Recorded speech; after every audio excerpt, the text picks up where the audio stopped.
Bonjour, bienvenue à Faut lire. Je m'appelle Frédéric Tupinier-Martin. Aujourd'hui, une espèce de programme double. On traite de deux œuvres avec une œuvre dont on a parlé plus principalement, puis une œuvre peut-être qu'on a plus utilisée en soutien. L'œuvre principale, Triste Tigre de Neige Sino.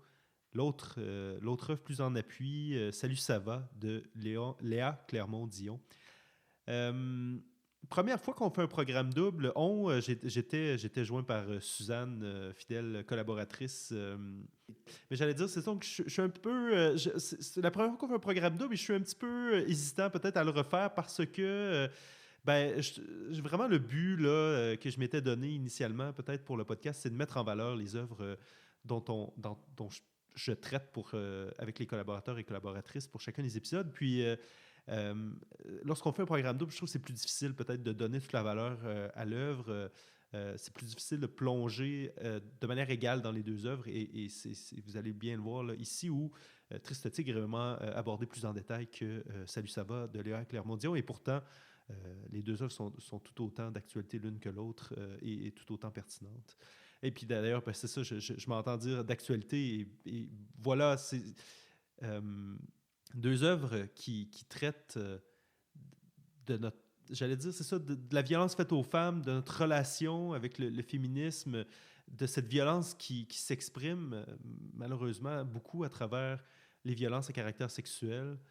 Du viol, qu'est-ce que ça dit sur nous des violeurs, de qu'est-ce qu'ils sont, de qu'est-ce que les traumatismes font sur les personnes qui les vivent, dans ce cas-ci principalement les femmes.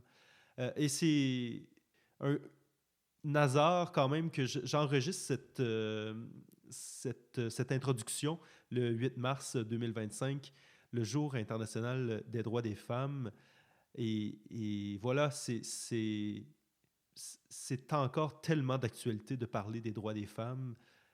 Et quelle tristesse de voir la lenteur peut-être de nos avancées sur ce tableau et encore plus dramatique peut-être de voir les reculs auxquels on fait face présentement, notamment. Puis j'ai l'impression que j'en parle à presque chacune des introductions, mais c'est tellement important de voir ce qui se passe au sud de la frontière, et même chez nous, mais principalement actuellement là, au sud de la frontière, de penser qu'on peut avoir des reculs par rapport à ces gains qui ont été tellement durement... en fait, ces luttes qui ont été et qui ont mené à des gains et qui ont été durement menées dans les dernières décennies. Voilà. Écoutez, on pourrait en parler longtemps. L'épisode en traite très bien. Suzanne, encore une fois, je l'ai dit, mais tellement généreuse, tellement pertinente. Quel plaisir de l'avoir comme collaboratrice à l'émission.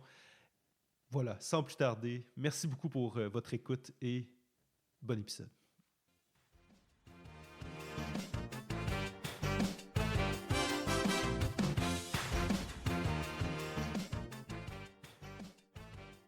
Hey, je m'ennuie de toi. Mais moi aussi. T'es pas facile à attraper. Ben voyons. Ben oui. Pas tant. Ben hey. Hey, c'est qui travaille à Rimouski? Hey, je m'excuse, tu savais même pas. Tu savais même pas que je travaillais à Rimouski. Oh. Non, mais j'essaie de t'avoir pour cet automne, mais t'étais occupé. Quand t'enseignes, c'est plus dur. Mais je suis là. Proust, là, à quel moment on va faire ça? Parce que si t'enseignes 2 sessions par année, ça va être rough. On s'en reparle. Je le fais pas avec quelqu'un d'autre. Non? Non. OK. C'est avec moi. C'est beau. Ben, je pense pas le lire. Essaye pas. Je pense pas le lire pour le plaisir, tu sais. C'est avec moi que tu fais Proust. OK. Suzanne. Frédéric. Ah, ça fait longtemps. Quand même, hein?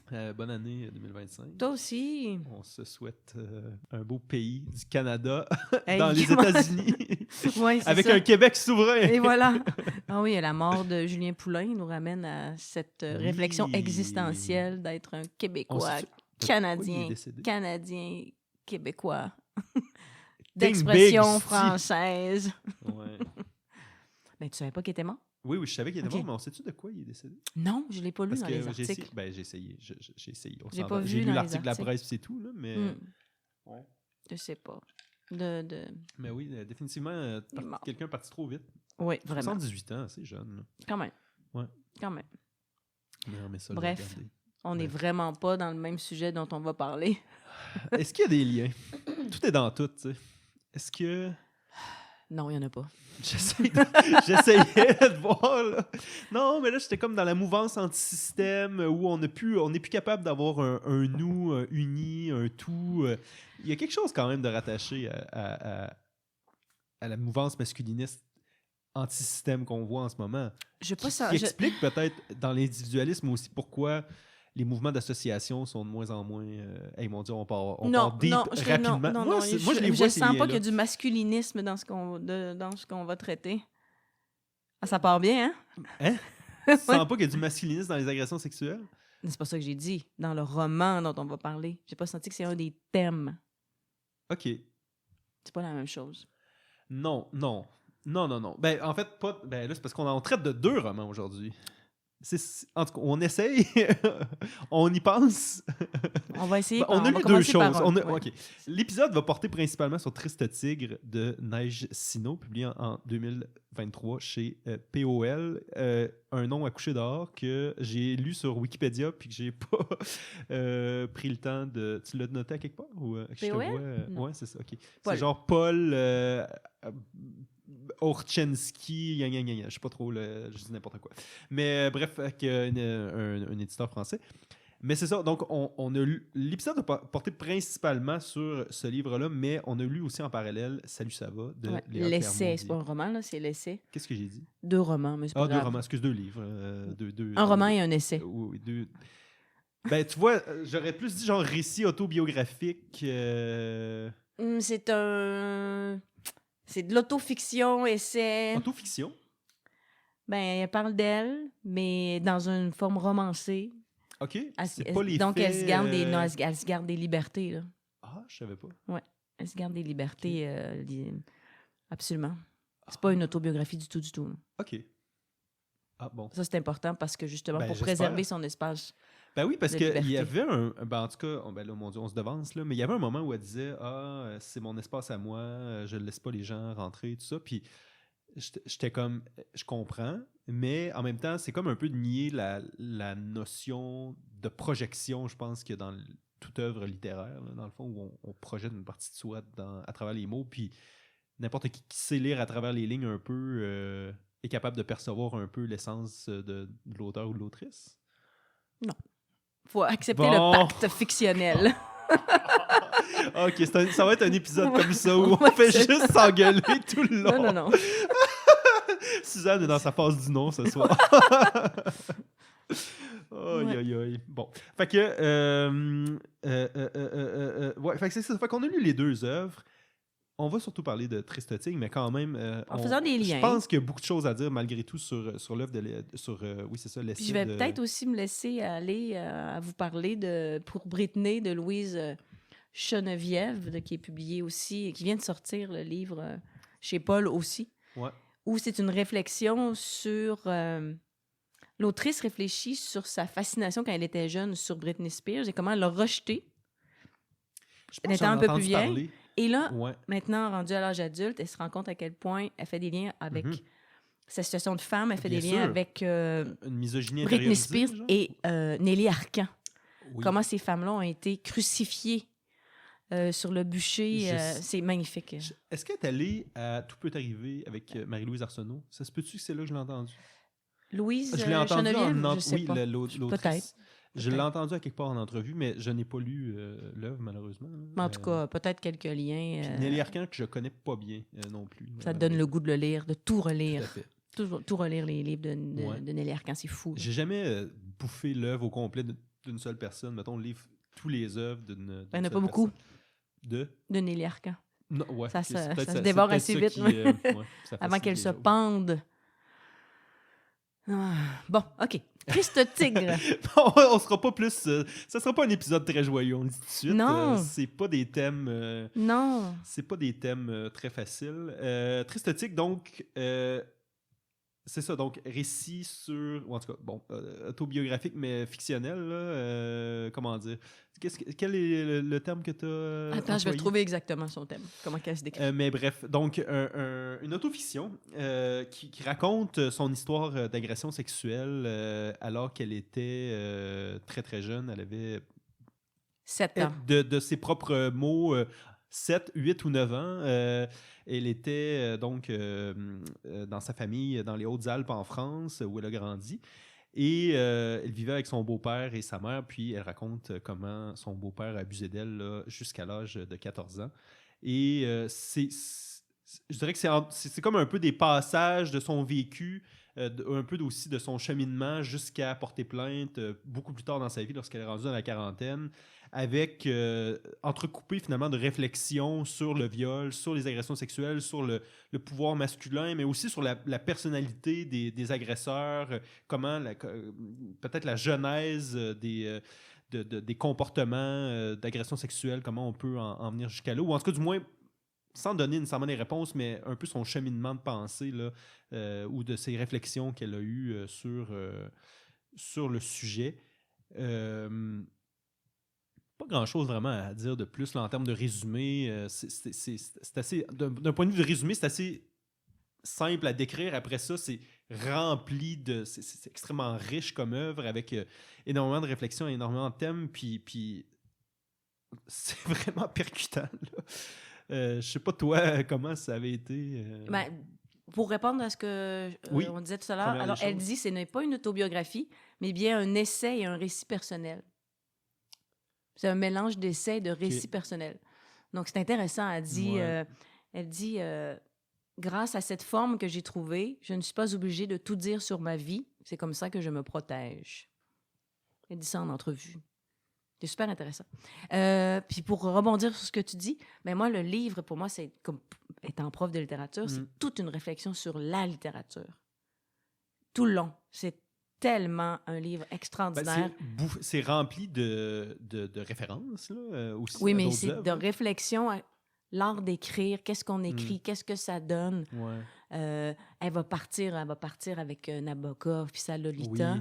L'as-tu lu? Oui, j'ai lu ça, mais ça fait très longtemps. Ouais, je l'ai jamais lu, mais j'en ai entendu beaucoup parler. Après ça, elle va faire plein de liens avec les contes. Elle va parler de plein d'autres autrices qui ont parlé de viol et tout. Qu'est-ce qu'on peut écrire? Qu'est-ce qu'on écrit? Puis est-ce que la littérature peut nous sortir du traumatisme? La réponse, c'est non. En fait, l'art, est-ce que l'art peut nous sortir du traumatisme? La réponse, selon elle, c'est non. Mais en fait, ce qui est vraiment intéressant, c'est son message plutôt... On produit l'art seulement lorsqu'on a franchi une bonne partie déjà de l'enfer. C'est un peu ça qu'elle dit. Oui. Parce que lorsqu'on est en enfer, on est trop occupé à être en enfer. Oui, ça, c'est vraiment intéressant. Parce que souvent, on dit on va aider les gens qui souffrent, on va leur faire écrire. Ouais. On va les faire écrire. Ouais, mais s'ils sont dans leur vortex, ça m'a amené... Ben, tu travailles en santé publique, tu es en relation d'aide. Moi aussi, dans mon travail d'à côté, tu sais, avec l'enseignement du yoga, l'enseignement de la respiration somatique, etc. Je suis au contact de plein de gens qui ont des traumatismes, des agressions sexuelles, des viols, j'en ai vu de toutes les sortes. Et on dit toujours, tu sais, la résilience, tu peux passer à travers. Mais au final, non. Surtout parce que, en fait, pour le viol d'enfants, elle touche à l'enfance. Quand un enfant est touché, c'est pour la vie. Là. Ben, c'est intéressant. Évidemment, en fait, est-ce que la nature sexuelle du traumatisme rend ça complètement irréparable, ou n'importe quel traumatisme vécu, que ce soit se faire battre à chaque jour, avoir eu ou sinon plus de la violence psychologique, est-ce que vraiment c'est purement la nature sexuelle du traumatisme dans ce cas-ci qui est définie comme étant irréparable? Je ne sais pas, mais elle va parler des gens qui sortent des camps de concentration, par exemple. Ouais. Ils ont des traumatismes et ils n'ont pas été violés. Là. Des traumatismes qui vont les suivre toute leur vie. Ils l'ont été parfois. Là, oui, certains, oui, mais tu comprends ce que je veux dire? Ils vont avoir ça toute leur vie. Ça définit une personne. Et dans notre société, et ce livre-là m'a beaucoup amené à réfléchir à ça, on a la tyrannie du bonheur. Tu dois être bien, tu dois être heureux, tu dois t'en sortir, tu dois être lumineux, tu dois être résilient. Mais, excuse, mais non. Ça arrive que non. Puis elle parle de la limite. Elle dit c'est de toujours marcher sur la frontière pour pas tomber dans le gouffre. C'est de trouver l'équilibre entre ce traumatisme-là que tu as vécu. OK, ouais. Parce que moi, c'est pas la même ligne. Moi, c'était plus la ligne entre le convenable puis l'horreur, en fait, que j'ai trouvé vraiment intéressante. Par exemple, le gars qui avait volé, qui avait kidnappé une femme dans la voiture, puis que juste au moment où il allait pour la tuer, que la fille a dit non, tu sors de ma voiture puis tu t'en vas. Puis qu'il a comme compris qu'il venait comme de reculer d'une ligne qu'une fois qu'on l'a franchie, on peut plus jamais retourner en arrière. Tu sais. Oui, ça, c'est un autre. Mais c'est pour ça que tu parlais de ligne, c'est pour ça que ça m'a fait penser à ça plutôt qu'à la ligne entre le désespoir puis, je dirais, disons, le fonctionnement là, dans la société. Mais tu vois, c'est drôle. Là, peut-être, en tout cas, moi, sans dire qu'on peut vivre, sans dire que ça disparaît, est-ce qu'on peut au moins... Tu sais, puis elle le mentionne elle-même que plus elle a vieilli, elle disait à 40 ans, tout ça, je trouve que c'est un petit peu moins quand même. Il y a des jours où c'est moins pire que quand j'étais plus jeune. Absolument. C'est pas ça que je dis. C'est que je dis que ça va toujours rester là quand même. Ben non, mais évidemment qu'on n'efface jamais. Tu vas toujours vivre avec. Ouais. Il y avait Natalia Platt, c'est une psychiatre, qui écrit dans Le Devoir. Elle était en entrevue lundi soir à Radio Cannes. Elle est extraordinaire. On y souhaite. On la salue. Aussi. Puis elle expliquait justement ce dont je te parle par rapport à... On va consulter des psychologues comme si on voulait qu'ils résoudre tous nos problèmes puis qu'on soit heureux. Mais on est fait d'émotions. C'est normal d'être affreux, c'est normal d'être triste, c'est normal d'être angoissé, c'est sûr. Normal. Ben non, évidemment. Mais je pense que... Puis en fait, moi-même qui consulte depuis longtemps, je pense que l'image souvent que je donne aux gens, c'est... Mettons que mon niveau, là, les gens, c'est pas très radiophonique, là, mais mettons que mon niveau est ici, c'est-à-dire plus bas, ben, je peux avoir un niveau de base à partir duquel fluctuent mes émotions, un niveau de base un peu plus haut. T'sais. C'est un peu ça, mon objectif, plutôt que de dire j'ai envie d'être dans le bonheur comme si j'avais consommé de la cocaïne à chaque jour, à temps plein. Je pense pas qu'il y ait personne qui veut être là. On nous l'impose. On nous l'impose, les images, les réseaux sociaux, sens-toi bien. C'est tellement pas ça, moi, qui m'a happé en lisant l'œuvre. Ben moi, c'est... Moi, c'était ces le traumatisme. J'étais comme, mon Dieu, j'ai-tu besoin d'avoir le mot genre... ben non, puis... Mais elle-même, c'est drôle, parce qu'elle est tout le temps en réflexion par rapport à ce qu'elle nous dit aussi là, dans l'œuvre. C'est ça qui est franchement... Mais c'est drôle, parce qu'elle protège son lecteur. Elle n'en met pas trop. Moi, j'en ai lu beaucoup des récits d'agression, puis pour des raisons personnelles dont on n'entre pas dans les détails aujourd'hui. Puis... Elle protège. À part l'histoire, elle ne va pas tout vendre aux auditeurs. Mais c'est page 1, là. Oui, mais elle décrit, mais je veux dire... Attendez, mais si peu. Le bourreau, en revanche, c'est autre chose. Être dans une pièce, seul avec un enfant de 7 ans, avoir une érection à l'idée de ce qu'on va lui faire, prononcer les mots qui vont faire que cet enfant s'approche de vous, mettre son sexe en érection dans la bouche de cet enfant, faire en sorte qu'il ouvre grand la bouche, c'est... Quand même, tu sais, t'as quand même l'image de l'enfant qui ouvre la bouche, le pénis qui rentre. Mais c'est à peine. Dans le roman, il y a combien de pages? On en a fait 270. Quelques descriptions à peine dans 270 pages pour nous mettre dans le bain. Après ça, elle va partir dans toutes ses réflexions. Il y a des livres, là, ou des romans, là, ils veulent juste te mettre dans un état de malaise pour que des descriptions sur des dizaines de pages sans arrêt. C'est qui l'auteur québécois qui avait été arrêté là, pour pornographie juvénile, ou pas pornographie, mais c'est un auteur homosexuel qui avait été arrêté il y a 1 ou 2 ans. Là, ça fait vraiment pas si longtemps que ça. Là. La police est débarquée chez lui parce qu'il avait publié un roman où il y avait une scène d'agression ou quelque chose. Je sais pas si c'est une scène d'agression ou une scène je sais, mais j'ai pas retenu le nom de l'auteur, non. Mais je pense pas que l'auteur... Je pense que l'auteur était bien correct. Là. Je pense que c'était plutôt une forme de censure qu'il y avait eu à ce moment-là. Oui, il y a tout un débat là-dessus, sur la liberté d'expression. Qu'est-ce qu'on peut écrire, qu'est-ce qu'on peut pas écrire. Tout à fait. Il y a justement en France, là, le BDiste, là, Bertrand Vivès. Attends un peu, je vais trouver le nom exact. Bastien, OK. Donc, il s'appelle Bastien Vives, qui... c'est un BDiste très, très connu. Il a écrit Paulina, il a écrit... et là, il s'est fait... présentement, il subit des procès pour des dessins pornographiques qui auraient mis des agressions d'enfants enceintes dans ses BD, etc. là. C'est un gros débat actuellement, un gros procès présentement.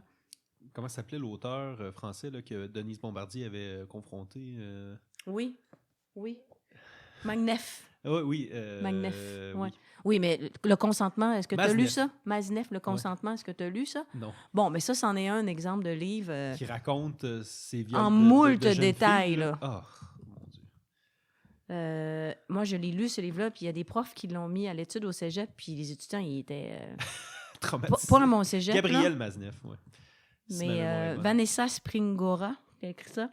Quand tu le lis, là, ça fait quand même quelques années que je l'ai lu, puis je suis encore troublée de cette lecture. C'est comment il s'appelle, tu as dit? Elle s'appelle Vanessa Springora. Le livre? Le consentement. Le consentement. Gros succès. OK, c'est pas de Gabriel Maznef. Non, Okay. c'est... c'est une dénonciation. On en parle, oui. Okay. Oui. C'est Denise Bombardier qui l'avait confrontée à l'époque. C'est ça, une émission de télé française. Bien avant. Oui. Avant qu'elle devienne ce qu'elle est devenue. Moi, je l'aime bien, Denise. J'ai toujours bien aimé Denise. C'est un personnage très haut en couleur. Donc, ce qu'on disait... On la salue de l'au-delà. Avant qu'on parte sur Denise, on parlait de quoi? Oui, les descriptions. Toi, tu trouves... c'est le style qui est venu te chercher d'agression. Ça m'a souvent percuté. Mais... Ça dépend, mais évidemment, oui, mais c'est pas tous les passages, là, mais... Vraiment pas, là. Mais... Puis, puis elle va avec des pincettes aussi. Elle dit, elle a demandé... Là, je sais que je vais te bousculer, cher lecteur. Puis c'est un peu un style baudelairien, là. Elle fait un appel au lecteur. J'ai trouvé ça, mais ça, cher lecteur, chère lectrice. Bon, là, la prof de littérature qui sort. Oui, non, c'est super. Ouais, bon, le style baudelairien. Oui. Puis, elle te prépare. Oui. Elle fait attention à toi. Oui. Ce que beaucoup d'auteurs font pas nécessairement. Ou de cinéastes. C'est vrai. Je pense au film, là, de... Ah, Seigneur, que j'ai ça. Pause. T'as pas besoin de trouver toutes tes références. Mais oui, mais je voudrais être vive, là. Je voudrais être un peu autiste, là. OK. OK, on va faire comme si on a toujours continué à parler. Oui, c'est puis ça. qu'il n'y a jamais eu Donc, de coupure. le film, je pensais aux films, les films de Lars von Trier. Tu te rappelles-tu de ces films-là? Pas encore l'idée, c'est qui? C'est des films danois. C'est un réalisateur danois. Puis, il malmène son spectateur. Là. Tu sors du film, là, des films complètement brisés. Non, il avait fait un film qui s'appelle Breaking the Waves, où là, la femme de son mari, le mari demande à sa femme d'aller coucher avec d'autres hommes et de lui raconter les détails. C'est pour ça que tu me parlais de Gisèle Pellicot l'autre jour. Oui, il va falloir en parler de Gisèle Pellicot. C'est assez terrible. On a fait un autre avec la chanteuse Björk, où elle a été traumatisée de ce travail-là. Puis tu écoutes le film. De faire le film? Oui, de faire le film. Puis nous, le spectateur, tu pleures tout le temps. Tu pleures tout le temps. Ben, tu sais pas quand tu vas voir un film dans quoi tu t'embarques. Oui, mais tu peux partir. Mais tu sais, tandis qu'en lisant ce roman-là, elle ménage elle nous ménage. Oui. Parce que c'est terrible ce qu'elle a vécu. Ah ben c'est affreux, là. Ça n'a pas de mots. Puis, elle fait en sorte de faire œuvre utile. Elle a voulu avoir un procès public, comme Mme Pellicot, justement. Quel courage, hein? Non, il faut le faire. Mais ça, là, si on en parle tout de suite, parce que le lien est...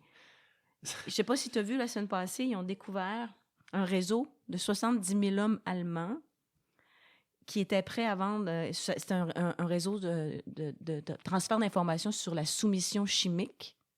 Donc, c'est 70 000 hommes qui étaient prêts à vendre leurs femmes, leurs sœurs, leur mère, leur blonde. Juste là. C'est dans l'affaire Pellicot, ce qui est terrible, c'est que c'est 50 quelques hommes connus dans leur réseau, dans un réseau de quelques kilomètres, là, et aucun profil particulier. Je veux dire, c'est des hommes de toutes sortes de professions, de tous les âges, qui sont prêts à venir violer une femme endormie. Mais tu sais, elle parle de sidération dans le roman, là. Je suis sidérée depuis que j'ai appris ça. Comment on fait? Et c'est drôle, mon adolescent, avant de partir, il dit « Dis pas trop de niaiseries, maman. » Parce qu'on en parle beaucoup à la maison, puis lui, il se pose des questions sur les hommes. Il se pose beaucoup de questions, puis il m'écoute parler, puis il dit « Comment je fais pour approcher les filles? Ils pensent qu'on est tous des violeurs. » Mon petit gars de 16 ans qui dit ça. Mais tu as sûrement vu Mâle Alpha, oui. le documentaire qui a fait sensation, là, avec le fameux ours. On a moins peur de croiser un ours qu'un homme. Bon, je sais pas jusqu'à quel point ça repose sur quoi, ça, là, mais quand même. Mais les faits sont là. Ouais. Tu sais, je dis à mon fils, mais je sais que toi, t'es pas comme ça. Je sais que Christin est pas comme ça. Je sais que Frédéric est certainement pas comme ça. Mais il y en a partout. Ouais. Qu'est-ce qui se passe? Puis souvent, c'est ça parce qu'on peut. Quand je lisais l'article, ça disait toujours... on a toujours entendu cette expression-là en parlant à un violeur. Est-ce que tu ferais ça à ta sœur? Est-ce que tu ferais ça à ta mère? Puis là, dans ça, on apprend qu'ils sont prêts à vendre leur sœur, leur mère, leur blonde. 70 000! Mais pourquoi je ne l'ai pas vu passer? Je sais pas, tape. Ça vient de passer. Parce que là, je veux dire, quand même, je m'informe. La santé publique, Frédéric, qu'est-ce qu'ils boivent, nos hommes? Qu'est-ce qu'ils boivent pas? Tu sais, puis ça, le passage où elle explique dans le roman, moi, ça m'a aussi sidéré. Tu sais, elle se pose la question beaucoup. C'est une grosse réflexion tout le long de son roman. Qu'est-ce qu'il y a dans la tête de ces hommes-là? Pourquoi? Puis, à un moment donné, elle lit un traité historique sur la Première, Deuxième Guerre mondiale. Pourquoi les hommes violaient. Puis la réponse, te rappelles-tu? Parce qu'ils peuvent. Parce qu'ils peuvent. Ben oui. Qu'est-ce qu'on répond à ça? Nous, moi, comme femme, en premier. Ben, comment dire, c'est beaucoup ce que je... Tu sais, pourquoi Donald Trump nous intimide le Canada avec 25% de tarifs? Parce qu'il est capable. C'est la même logique. Pourquoi on est violent? Parce qu'on sait qu'on est en situation de pouvoir par rapport à l'autre. T'sais.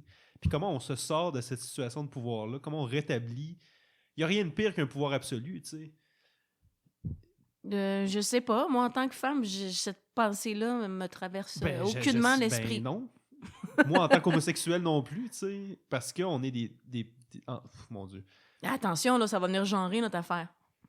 Ben, genré, en tout cas, être un homme gay...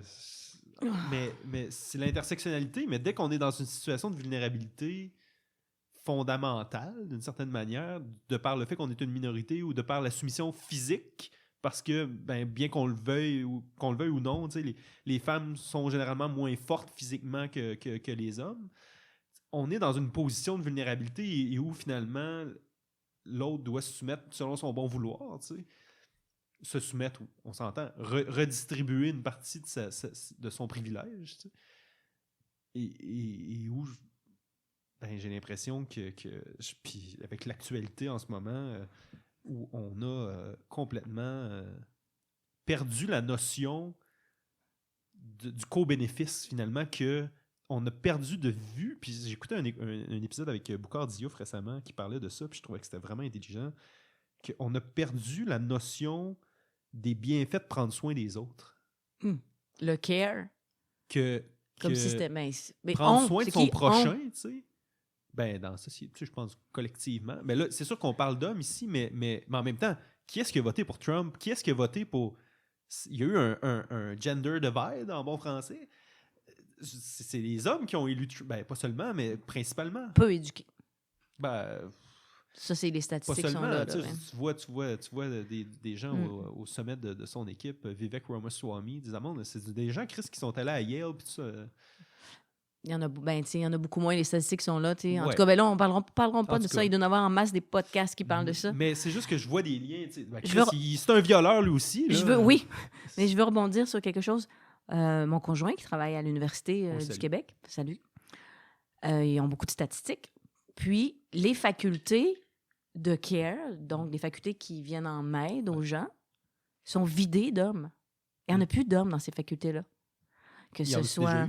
Parce que Ben oui, il y en a déjà eu. Quand tu parles de sociologie, d'enseignement... Je pensais que tu faisais soins infirmiers. Mettons. Non. Okay. Mais tu sais, enseignement, sociaux,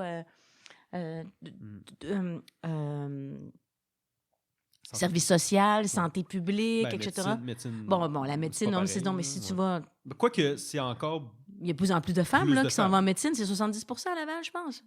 Plus, ouais. Bon, donc les femmes veulent aider. Femmes et des hommes gays. Oui, c'est ça. Les femmes veulent aider encore beaucoup. Tu disais tantôt, pourquoi on ne veut pas aider? Non, c'est les hommes. Les hommes vont aller dans des profils d'informatique. Ils veulent avoir, je ne vais pas faire de généralité ici, mais de l'argent, du pouvoir, un statut social.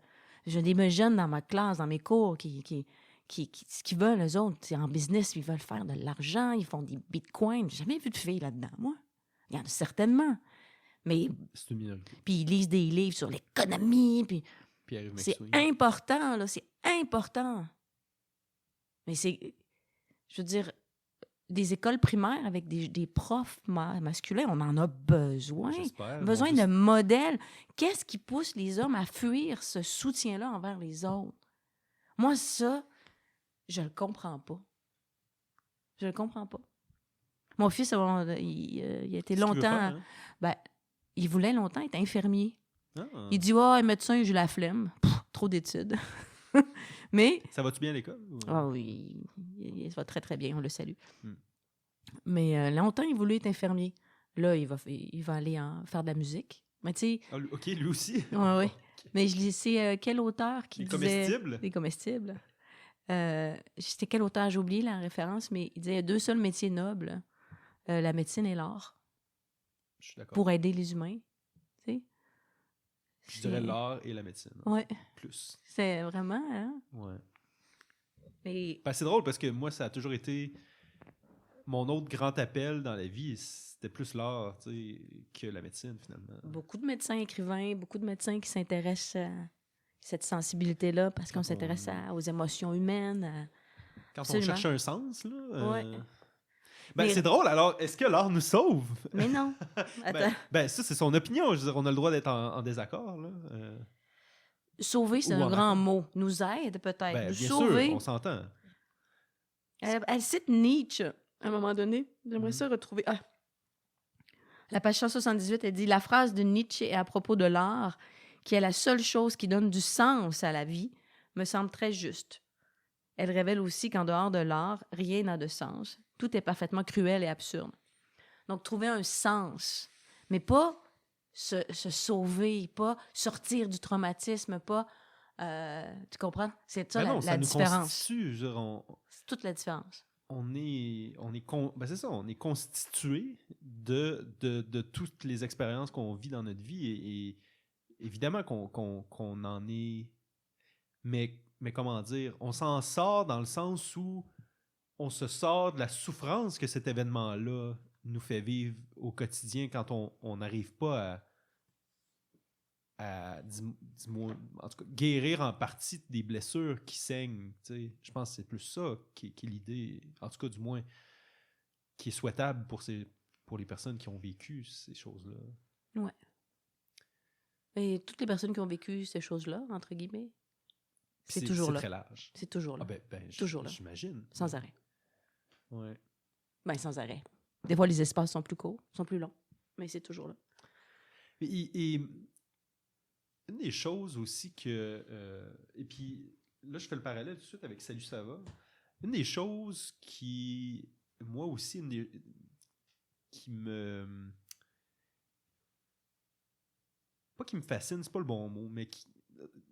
turlupine, en tout cas, qui me taraude, c'est... pour les gens qui... Parce que il y a le viol pur, violent, comme Neige a vécu, tu sais. Mais lorsqu'on est dans l'inconduite, tu sais, puis lorsqu'on commence à jouer plus sur la limite, tu sais, c'est là où je me demande quelle place ça prend, tu sais. Quoique là, on est chez des enfants, tout ça, c'est pas exactement la même chose, tu sais, mais c'est parce que... Faut pas venir graduer les niveaux d'agression. Ça devient... Non, mais en fait, là où je veux aller, puis je fais un autre parallèle avec Sexualité et dissidence queer, épisode que je recommande à toutes nos auditeurs et auditrices qui seraient en train de nous écouter.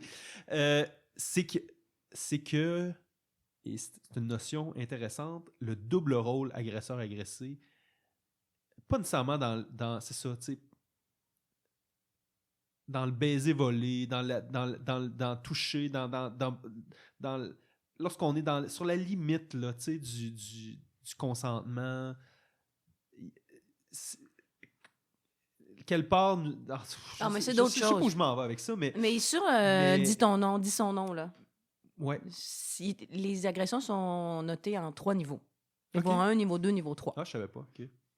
Donc, niveau 3 ou niveau 1, je sais plus dans quel ordre, là. C'est viol avec pénétration. Niveau 2, c'est agression sans pénétration.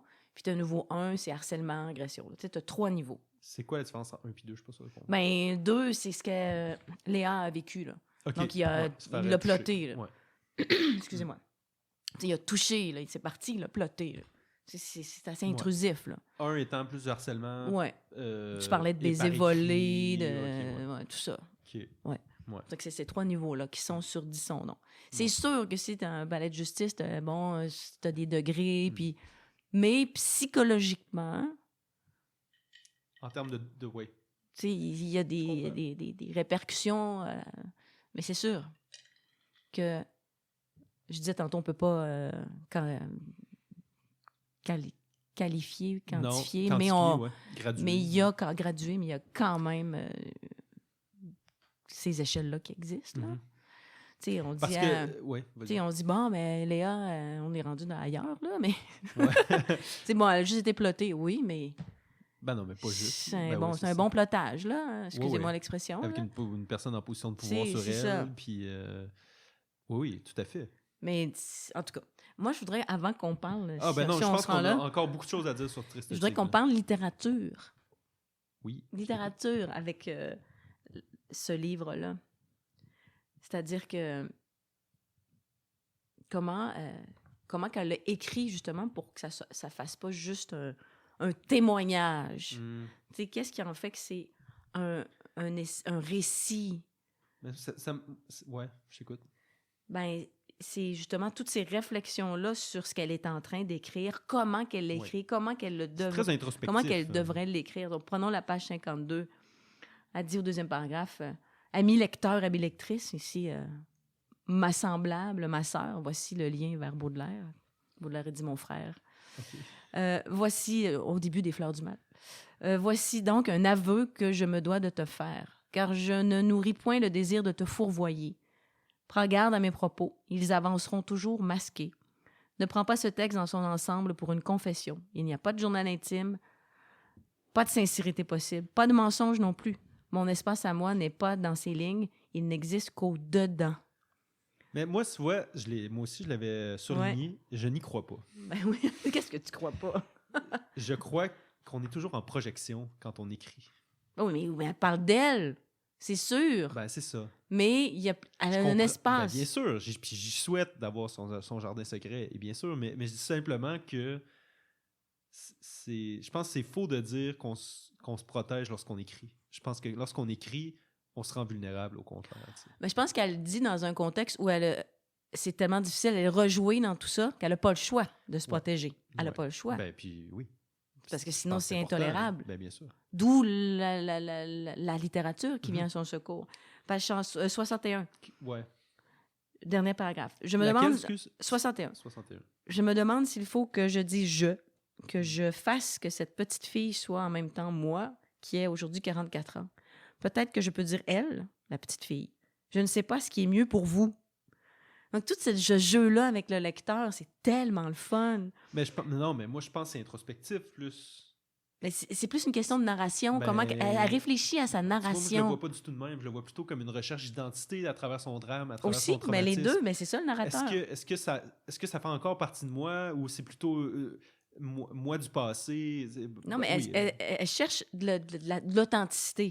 C'est peut-être plus réaliste que je dise elle. Pour moi, évidemment, c'est moi. Je ne ressens pas cette inquiétante étrangeté dont parlent certains auteurs qui se confrontent aux photos de leur passé. Donc, tu vois, c'est toute une question ici de, veux-tu dire le je, le elle? Chaque auteur, première chose qu'il fait quand il commence un roman ou un texte, ce que j'ai essayé souvent sans jamais aboutir, j'écris quel narrateur je choisis. Tu sais? Est-ce que je parle au je? Est-ce que je parle au elle? Comme le tu, comme royal? Jean-Philippe Barrière. Ben oui, absolument. Oui, puis ben, d'ailleurs, c'est intéressant parce que son style littéraire, on en parle plus loin. J'ai pas noté par contre la page, malheureusement, en préparation, mais elle parle justement du style littéraire qu'elle adopte. Oui. Page 65. Ah, mais plus loin, il me semble que c'était Non, plus mais loin. je continue. Okay. Là, c'est mon côté prof littérature. En haut de la page 65. Oui. Annie Ernaux, que j'aime beaucoup, on en a déjà parlé. Que je n'ai jamais lu, malheureusement. Annie Ernaux, c'est un peu comme ça, c'est ici, là, c'est cette auto-réflexion sur l'acte d'écrire. Elle dit ici en haut, « Je relis le paragraphe précédent et j'ai l'impression qu'il peut être lu avec un ton sarcastique. Pourtant, ce n'est pas mon intention. Je trouve qu'il y a effectivement un côté un peu absurde à essayer de faire correspondre un nombre d'années de prison à un crime comme celui-ci ou peut-être à un crime quel qu'il soit. » Donc, c'est des fois, elle se laisse aller, puis elle devient un peu plus ironique. Mais là, elle dit « Oh, c'est pas ça, il faut pas que je fasse ça. » Donc, c'est cette réflexion sur le style qu'elle va adopter tout le long. C'est vraiment le fun à lire, là. C'est qui fait que, justement, comme ce qui peut être, tout ce qui touche aux agressions sexuelles devient, oui, c'est là, c'est important, mais ça en fait pas juste un témoignage d'agression sexuelle. Ça en fait un roman. Tout à fait. Attends un peu. J'ai écrit ici, à un moment donné, le cœur du livre. Je m'étais donné comme note, le cœur du livre se trouve là. Page 86. C'est tout un moment où elle raconte son happy ending. Exactement. Arrivé, exact. Ouais. C'est ce qu'on espère. OK, elle se marie, elle a des enfants, elle est heureuse, sa vie va bien, même après tout. Non! Elle dit, je viens de le raconter, le happy end. Mais bien sûr qu'il n'y en a pas. Il n'y a jamais de happy end pour quelqu'un qui a été abusé dans son enfance. C'est impossible. Et c'est toute la réflexion sur le viol d'enfants. Là.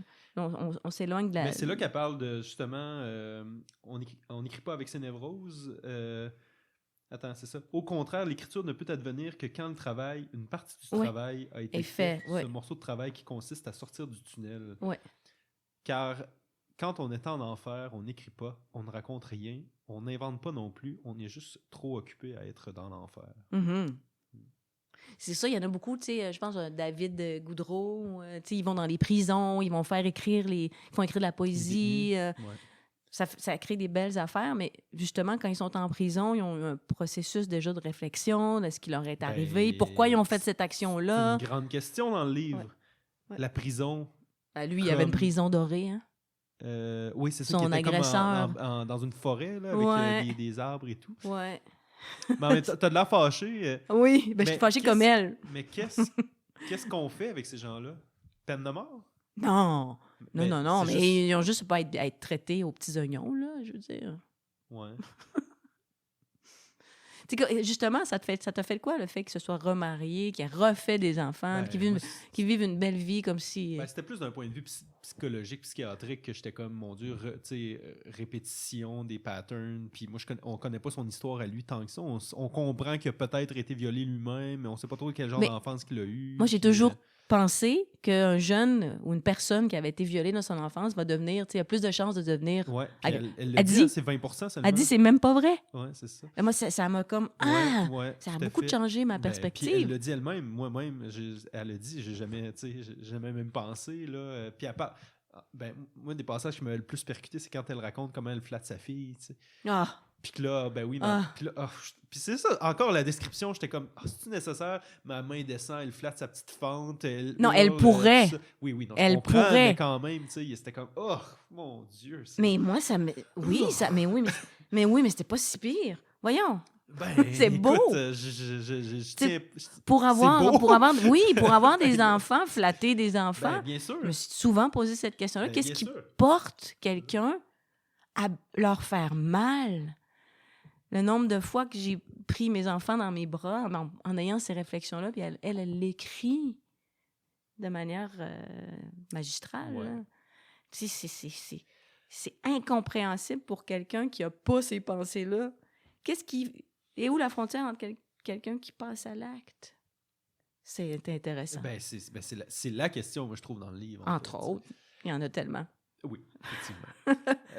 Mais en fait, c'est qu'elle se pose des questions tout le long du livre. Qu'est-ce qu'il y a dans la tête de ces agresseurs-là? Exact. Qu'est-ce qu'il y a dans la tête? Mais c'est ça qui est franchement intéressant, puis que je trouve exactement que ce qu'elle répète à plusieurs endroits, c'est lorsqu'on les rencontre, lorsqu'on leur pose la question, les victimes qui leur ont posé les questions, ils n'ont jamais la réponse parce que c'est bien trop douloureux, c'est bien trop inaccessible pour ces gens-là de même pouvoir faire un minimum d'introspection. Puis c'est ça qu'elle dit, Neige, dans le livre, c'est s'ils prenaient contact avec tout le mal qu'ils ont causé, la seule option possible pour ces gens-là, ce serait de se suicider.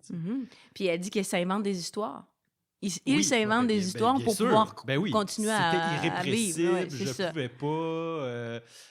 C'était limite un peu de sa faute à elle de l'avoir provoqué. Puis, mais non, mais c'est évidemment parce que c'est une forme d'autopréservation pour ces gens-là qui sont complètement détraqués. Là. Est-ce que tu as été happé par le thème de la fascination? Souvent, on est fasciné par les agresseurs. Moi, je trouve beaucoup plus intéressant de lire son livre de sa perspective à elle que moi, lire un livre dans la tête d'un tueur. Non, c'est pas ça, non. C'est que d'un agresseur. Non, elle explique les gens qui prenaient sa défense.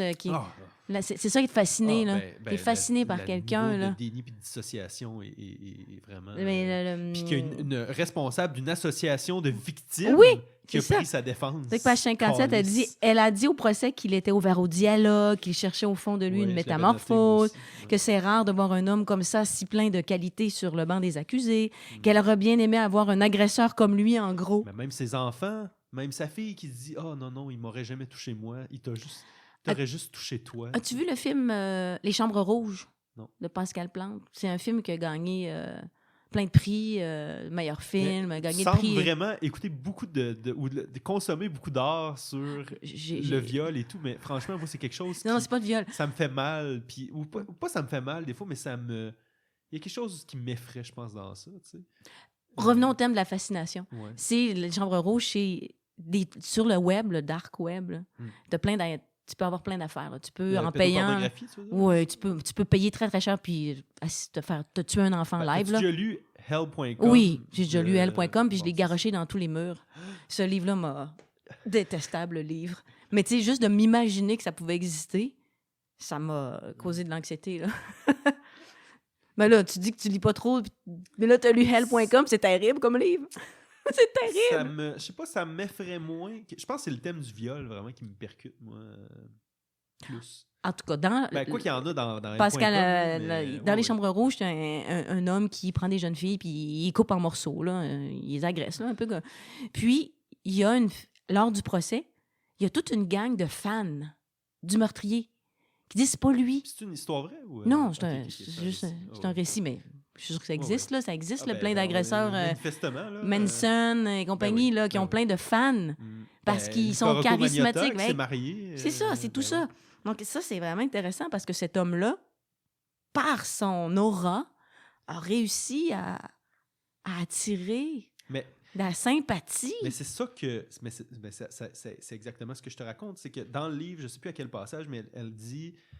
Je comprends pas que vous vouliez lire mon livre, essentiellement, parce qu'une œuvre sur les agresseurs est beaucoup plus intéressante qu'une œuvre sur les victimes, finalement. Une œuvre racontée dans la perspective de l'agresseur est beaucoup plus intéressante qu'une œuvre racontée dans la perspective de la victime, alors que, manifestement, c'est un excellent livre. Puis moi, de rentrer dans la tête de cette personne-là pendant 300 pages, j'aurais trouvé ça beaucoup trop pénible. Je pense peut-être que j'aurais déposé le livre. Ouais. Tu sais, d'être dans la tête de son beau-père puis de violer des petites filles aucun à intérêt. Répétition. Là. Aucun intérêt. Ouf. Mais elle qui disait, je trouve des étalages, en fait, je vais dans une librairie et je feuillette les livres sur le viol juste pour avoir la description précise des passages. Je comprends pas ça. T'sais. Autre statistique intéressante dans le livre qui est venue me bousculer, page 117. à la fin de notre entretien, dernier paragraphe, à 117. Oui, mais entretien... avec son avocate. Ah, OK. Je demande à l'avocate si elle pense que les choses ont changé. Elle trouve qu'aujourd'hui, par rapport à 20 ans en arrière, on prend mieux en compte la parole des victimes. Il n'y a ni plus ni moins de cas d'abus qu'avant, mais plus de dénonciation. Ça veut dire qu'on en parle, on dénonce, on en parle, on sensibilise. Tu sais, Ça le baisse fameux pas. dicton « la honte change de camp », là. La peur change de camp. As-tu vraiment changé de Non, camp? pas pantoute. L'affaire Pellico, il y a quelques mois. L'affaire Pellico, j'en reviendrai pas. C'est impossible Pendant d'en combien revenir. d'années, là? C'est plus que 10 ans, là. C'est ce que je pensais. Moi. C'est plus que 10 ans. Mais non, mais tu sais, on peut rien dire. On n'arrive même pas. Mais c'est ça, c'est la sidération. C'est ça, la sidération. C'est comme... Puis on vit en société, là. Oui! Avec probablement que j'en ai peut-être croisé un ou deux aujourd'hui dans ma journée, là. Assurément. Moi, dans mon enfance, 2 fois dans des abribus, les hommes qui se masturbaient devant moi, 2 fois. Terminus Beauport, puis un autre terminus, là, dans la petite cabine, là. 2 fois! Je t'ai jamais raconté les initiations en médecine, hein? Ouf, vas-y, ça va être intéressant. Ce qui me décourage quand je pense aux initiations que j'ai vécues, c'est que ces gens-là sont médecins. Et leur travail, c'est de soigner les plus vulnérables de notre société. Mon initiation de médecine, il y a 10 ans maintenant, chaque activité devait avoir une connotation sexuelle. Ben, voyons. On jouait au soccer, et là, ça durait une semaine de temps, cette style de niaiserie-là. On jouait au soccer, on était des équipes d'intégration, il fallait gagner des points, tout ça. On jouait contre une autre équipe, et là, l'arbitre sifflait, et là, il fallait mimer une position sexuelle avec la personne la plus proche de nous. Voyons, c'est comme je sais. Je veux dire, moi, j'étais déguisée en sol puis je récitais des poèmes. Écoute, puis fallait pour gagner des points, il fallait frencher du monde. Fallait jouer avec des dildos. Il y a des gens qui se sont stripteasés devant tout le monde. Il y avait un jeu de chaise musicale avec une fille qui s'était mis presque à nu devant tout le monde, avec des gars qui envoient tabarnak, puis on jouait au volleyball. L'autre équipe, c'était des juges, fait qu'ils étaient 1 an ou 2 de plus que nous, là, comme ce qui est vraiment une marque de grande autorité, là.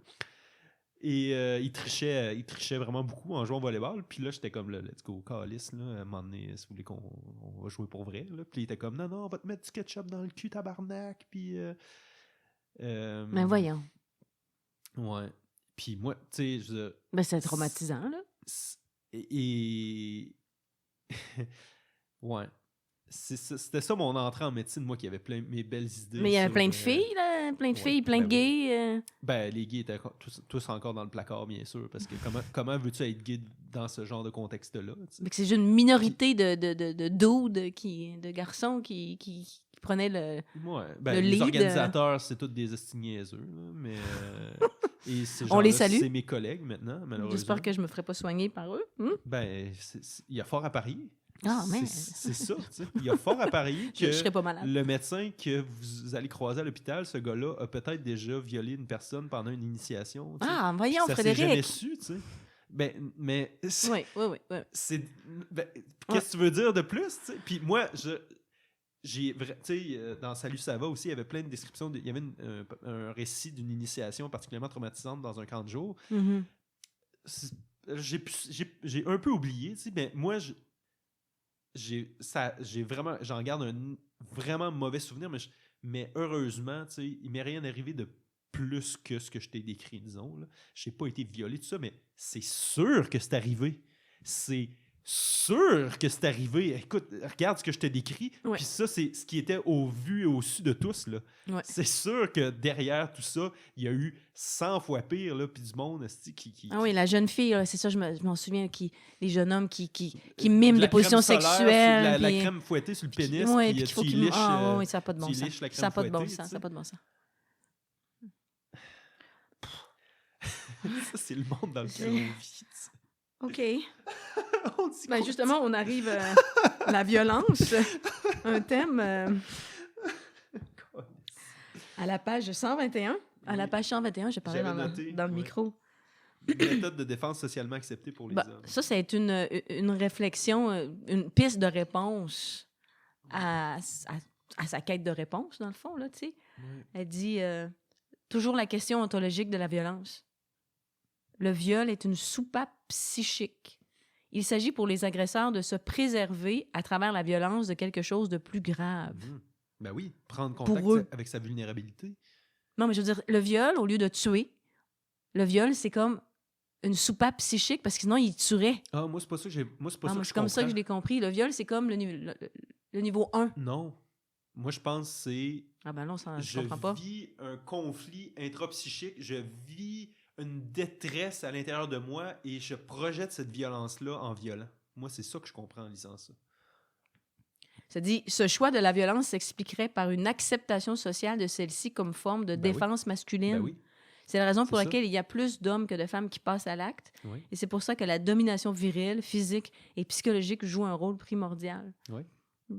Ben c'est ça. Moi, je pense que c'est parce qu'on socialise nos garçons comme des abrutis, des fois. Comme... c'est ce que mon fils me raconte de l'école secondaire. Là. Ben oui. J'en reviens pas, 2024. Non, mais moi mon secondaire, je n'ai pas fait ça, là, mais les gars lançaient des pièces de monnaie dans les craques de sein, tu sais, des affaires de même, tu sais, que juste... Tu sais, puis ça se traitait de pute, ça se traitait de, tu sais, puis évidemment, fif, tapette et compagnie. Moi, je pensais que c'était fini, ça. Ben, en tout cas, je dis ça. Ouais. Il y a 15 ans, là, mais ton gars, il a une vision plus actuelle que moi. Là, ben, en fait, des fois, il revient de l'école, puis il dit, bon, mais tel... On va préserver les noms, là. Tel... tel ami de l'école dit que les femmes sont inférieures. Puis là, il me regarde, et il dit, mais qu'est-ce que je réponds à ça? Il sait, on a eu plein de discussions, mais il entend ça de petits gars de 15-16 ans, puis il sait pas quoi répondre. En même temps, tu sais, moi, j'ai travaillé longtemps en maison de jeunes, puis les enfants, c'est le miroir de la société. Je veux dire, cet enfant-là... Tu sais, moi, j'ai la misère à blâmer un enfant, là, tu sais. Je suis plus inquiet pour le milieu familial dans lequel il évolue, là, tu sais. Puis peut-être aussi dans le milieu scolaire, je sais pas, les profs tout le temps, tu sais... moi, j'en ai vu, là, des profs tenir des discours homophobes, puis masculinistes, puis... Ah ouais, hein? Ben, tu sais, les profs d'éduc, là, un peu macho, là, je n'ai vu quand même une coupe... Mais en même temps, être professeur au secondaire en 2024... Ah, mais c'était pas en 2024. Mais... Ce sont des héros. Oui. Ce sont des héros. On les salue. Ils et elles ont toute mon admiration. Tout à fait. Ah non. Puis évidemment, c'est une minorité, là, ceux dont je parle. Là, c'était plus au niveau des jeunes, mais je n'ai vu. Je n'ai vu des comportements inadéquats aussi, là, chez principalement les hommes. Si on revient à tous les liens qu'elle fait avec la littérature, les mythes, quand elle parle de Méduse, te souviens-tu? Méduse, elle dit... Méduse, ah oui, qui dans le fond, oui. c'est une femme violée, ouais. Puis sa souffrance fait en sorte que... transformer les gens. Oui, puis quand elle se tourne... Ah, ou c'est que les gens prenaient contact avec sa douleur puis se transformaient en pierre? Ou C'est qu'une femme violée, une fois qu'elle a dit qu'elle était violée, les gens s'éloignent, ont peur, la traitent en exclu. Moi, je me souviendrai... En fait, on blâme la victime, c'est toujours ça. Ben, je me souviendrai toujours, il y a 20 ans, à mon cégep, on faisait un micro ouvert.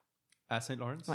Okay. Et il y a un employé, prof employé, qui, lors d'un micro ouvert, vient raconter son agression. C'était super, sous forme poétique et tout. Le silence. Après. Puis, la crainte, la peur s'est installée envers cette personne. C'est quelque chose, là. Je pense qu'aujourd'hui, en 2024, 20 ans plus tard... 2025? Oui, 25. Ça passerait mieux. Je pense qu'il y a cette ouverture-là, cette place de parole-là. Mais il y a 20 ans, Ça passait pas du tout. Du tout, du tout. Donc ça, si on peut dire qu'on a fait une avancée, c'est de libérer la parole là-dessus. Un peu. Un peu. Mais il y a encore du travail. Encore beaucoup de travail à faire. Tu sais, justement, pour revenir à l'affaire Pellico, là, oui. France Culture ont fait un documentaire web sur toutes les œuvres d'art où des hommes aiment embrasser des femmes endormies. Que ce soit Blanche-Neige, que ce soit La Belle au bois dormant. Il y a plein d'exemples là, qui en sortent dans la peinture, dans l'art. Et le contraire existe pratiquement pas. Donc, c'est un fantasme masculin. Il parlait du Cinquième élément, le film là, avec Bruce Willis. Là. Ben, elle dort à la fin dans un cocon, là, oui, dans une espèce de bulle. Puis là, lui, il arrive par-dessus, bam, il l'embrasse, elle dort. Tu sais, c'est comme normalisé depuis des siècles d'embrasser la femme qui dort. Ouais. Fait qu'il y avait tout un lien avec l'affaire Pellico. Réveiller avec un baiser avec une personne, tu sais, que t'aimes, c'est correct, là. Ouais, c'est ça. mais avec le voisin, là, non, le voisin plombier. C'est ça. Plus ou moins. Non, effectivement. Plus ou moins. Non. On a parlé un peu de la prison. Oui.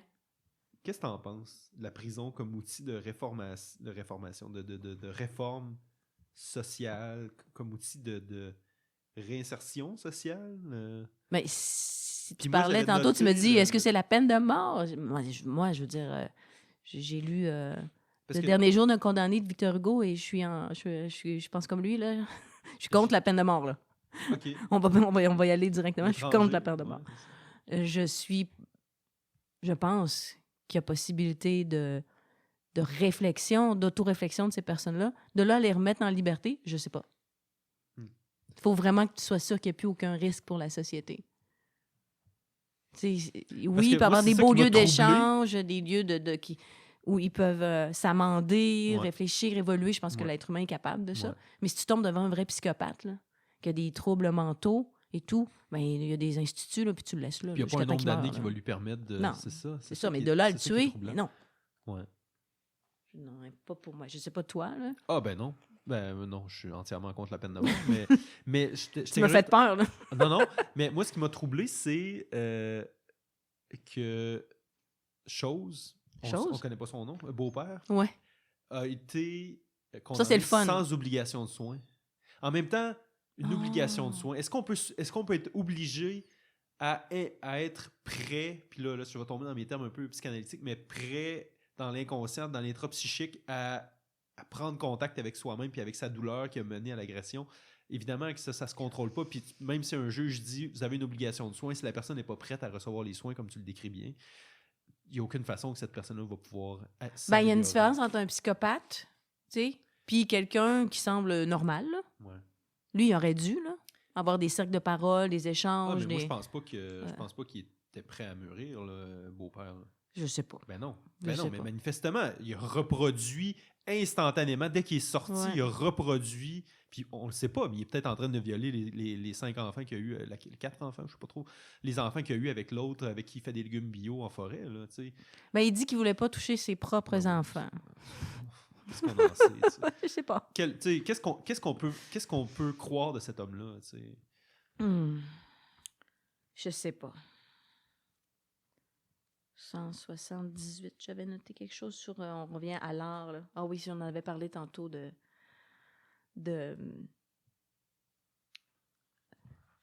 la phrase de Nietzsche, mais ça, est-ce que toi, en tant que médecin, tout ce qui touche le ACE... Les ACE, les ENE en français, les événements négatifs à l'enfance, les Adverse Childhood Events, qui ont des... ça à mes examens. Qui ont des maladies plus tôt, les cancers, des... C'est très bien documenté. Ça, c'est intéressant. C'est troublant, en fait. Mais oui, c'est entièrement... Mais c'est ça que je te disais tout à l'heure. On parlait du traumatisme. Quand tu touches à l'enfance, c'est sacré. Tu touches pas à ça, tu es en formation. J'imagine qu'un peu plus vieux, il y a dans le fond, des possibilités justement de sentir plus léger à un certain moment de ta vie. Mais quand ça vient toucher l'enfance, puis ça l'explique bien ça avec les... Il faut bien comprendre, pas la majorité, mais une forte proportion des gens en ont déjà vécu. Là. Les ACE, c'est juste c'est un score, là, un peu comme elle le dit. Là. Dans le fond, généralement, il y a plusieurs façons de les classifier, mais souvent, tu as l'aspect violence vécue, donc verbale, sexuelle ou physique. Ensuite, tu as la négligence, qui est physique, en fait matérielle plus, ou affective. Puis là, après ça, tu as les situations vécues à l'enfance, c'est-à-dire genre problème de santé mentale chez les parents, divorce ou en tout cas divorce, séparation difficile généralement, incarcération des parents, consommation de substances à la maison. C'est les genres de situations généralement ou pauvreté, en tout cas il y en a un que j'oublie là. Mais puis c'est ça, puis t'as un score au bout de ça, puis effectivement, plus ton score est haut généralement, puis plus ça vient avec des maladies chroniques, ça peut être l'obésité, l'hypertension, diabète, de l'anxiété, beaucoup de maladies mentales, la consommation soi-même,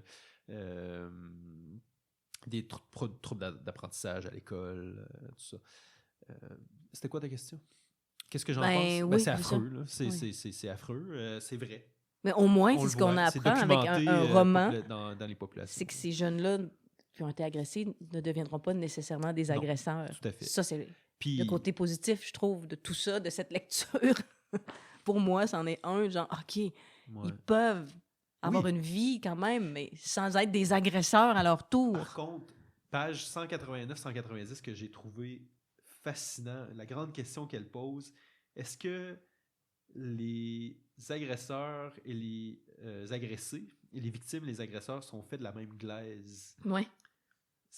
Oui.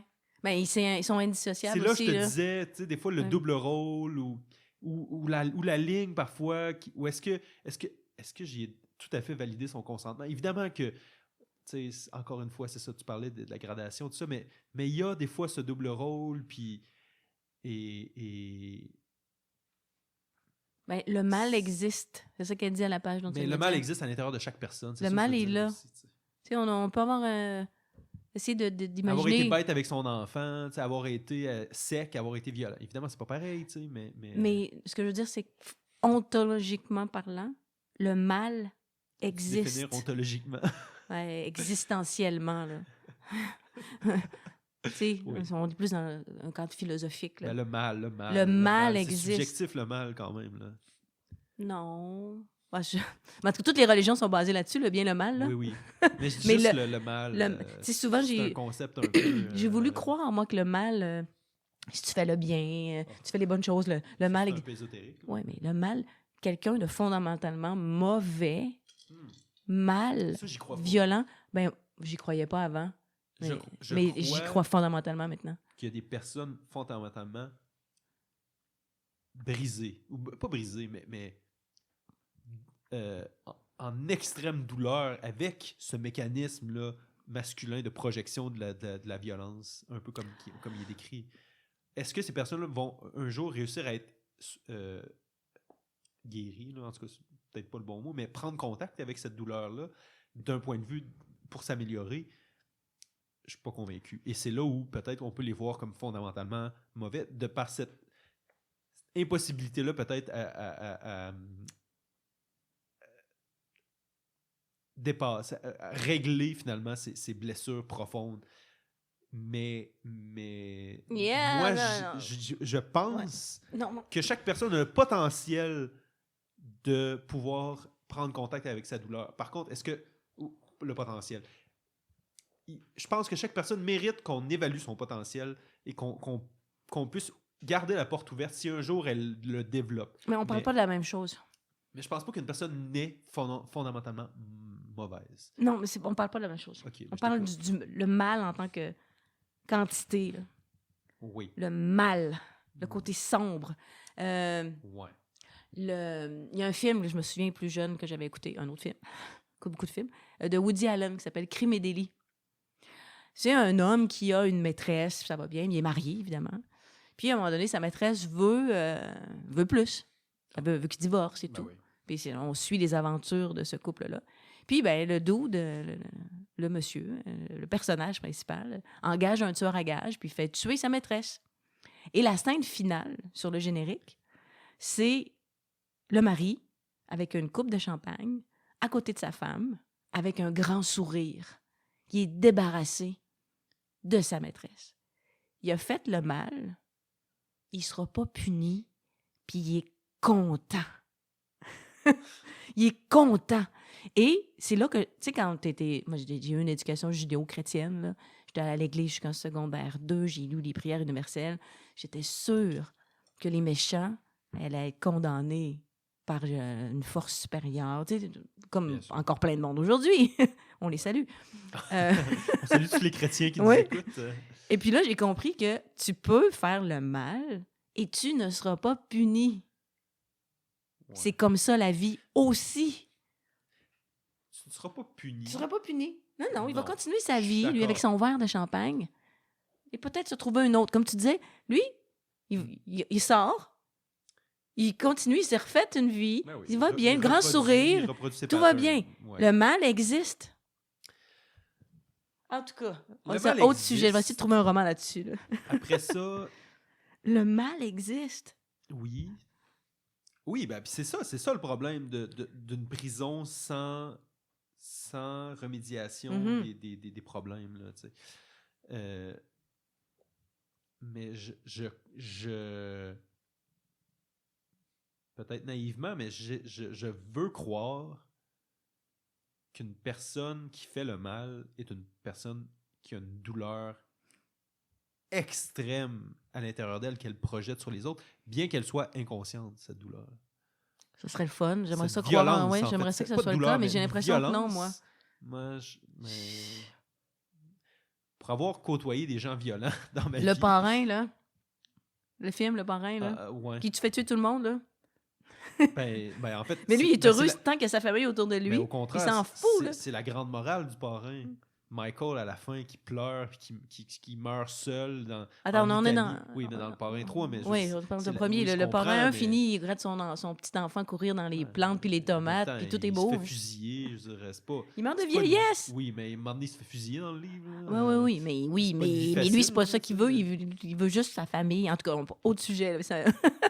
On fera un podcast sur les 3 parrains. Mais de dire que cette personne-là, tu sais, immigrant italien, qui a vécu du racisme, tout ça, n'a pas vécu de la violence et n'a pas internalisé une violence qu'il projette ensuite dans ce qu'il fait, dans ses affaires pas propres qu'il fait. Moi, je pense que c'est ça, en fait. T'sais. C'est ça, la grande histoire. Puis Michael, c'est ça la morale du parrain. C'est ça que ça fait, la violence. Ouais. Entraîne la violence. J'avais juste le premier dans ma tête. Là. Mais... Faut que je trouve un autre exemple de mon mal. Tu sais, The Sopranos, je sais pas si t'as déjà écouté. Non, c'est pas ma culture. Bon, c'est trop anglo pour moi. Ah, mais c'est bon. Je n'ai pas étudié à St. Lawrence. T'as juste enseigné là. C'est ça. J'avais-tu d'autres sujets, moi, la littérature, la présence des histoires, tu sais, quand elle parle du lapin, quand elle parle des signes, des contes, mais ça nous ramène aussi à tout ce que les histoires nous apprennent aux jeunes filles à se protéger des méchants. Oui. Tout le temps. Ah ben oui, parce que c'est tout le temps de la faute de la petite fille de ne pas s'être protégée. Ben oui. Un des passages qui m'a le plus fait mal, ou en tout cas que j'ai trouvé surréaliste, page 203-205, c'est quand elle évoque le récit de la jeune fille. Je me rappelle plus, elle a un nom, on va le trouver, là, mais elle a un nom hispanique. Gabriela Torres, quelque chose comme ça. Je dis peut-être n'importe quoi.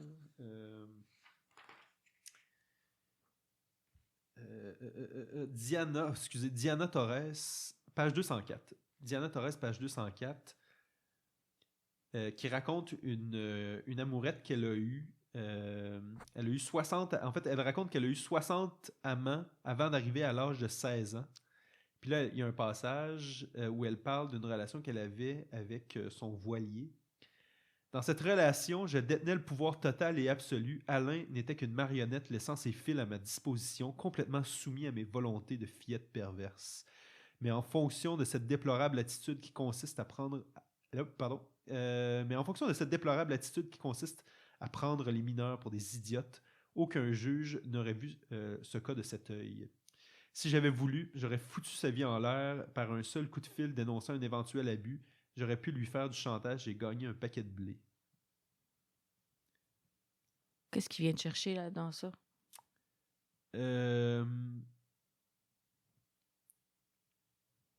que la victime d'un abus en vienne à penser qu'elle avait le pouvoir sur son agresseur.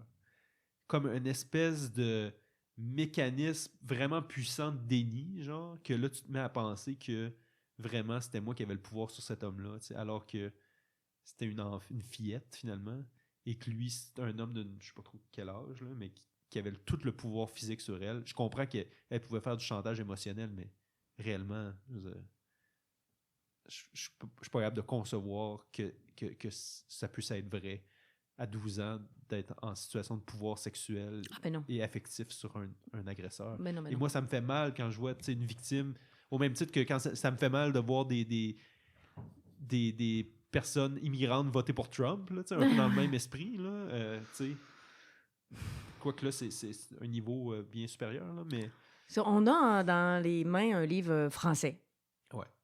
Puis en France, ils ont une autre vision du consentement que nous au Québec. Hein? Puis pour eux, l'âge du consentement, c'est le 18 ans, le 16-18 ans, ça tient pas la route. C'est vraiment pour eux, c'est quand ils pensent que la jeune fille est prête. T'as déjà lu des choses là-dessus ou ça te dit quelque chose? Ben, c'est un gros débat. Là. C'est justement avec l'affaire Masneff, là, c'était toujours... Ah ben oui. Hein. Ça tournait toujours autour de ça. Lolita, c'est ça un peu. Là. Mais pour les Français... C'est un mouchoir? Non, je me gratte. Pour les Français, c'est... En Amérique, c'est clair. T'es 16-18 ans, ouais. C'est ça.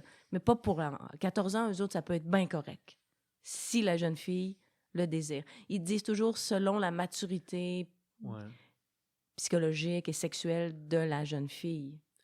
Mais c'est une grosse différence culturelle. C'est une grosse différence culturelle. Ça me fait penser un peu à la pédérastie en Grèce antique. Je me demande jusqu'à quel point on a aussi effectivement peut-être une notion culturelle, un biais culturel. En tout cas, un biais, je ne sais pas si c'est le bon mot, mais que je me demande si c'était vécu comme un traumatisme par les jeunes hommes qui étaient en relation de pédérastie. Je sais pas. As-tu déjà lu des choses là-dessus? Pas tant que ça, non. Mais puis évidemment, il n'y a pas de récit d'une victime, tu sais. Quoi que je dis ça, peut-être. Je suis en train de lire les pensées de Marc Aurèle, justement, puis il parle de... c'est plus le monde, les Romains, là, plus les Romains. Non, non, mais il en parle là, quand même de cette logique-là d'avoir des padawans là, plus jeunes là, et tout. Là. Des padawans, c'est très pudiquement dit. Là. Ils ont des femmes, mais ils ont aussi des padawans. À l'époque, c'était vraiment la perception, c'était pas nécessairement le genre de l'autre, le sexe de la personne avec qui on a une relation sexuelle, c'était plutôt la position, là, donc de pénétrer pénétrant. Là, et c'est ça qui définissait finalement la relation de pouvoir dans la relation sexuelle. Là, donc, que ce soit un homme ou une femme. Mais sinon, il y a Mémoire d'Adrien de Marianne de Yourcenar, mais bon, on s'entend, ça a été écrit il y a quelques années. Là, c'est pas...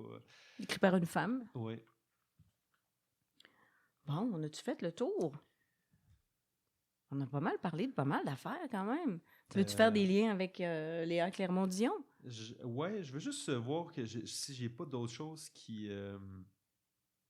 Ah ben parlons du langage. Tu sais, quand elle parle du langage, là, le viol, elle n'était pas capable de dire le mot violon. Oui. C'est des beaux... C'est encore une fois une réflexion sur les mots. C'est intéressant, ça. Ouais.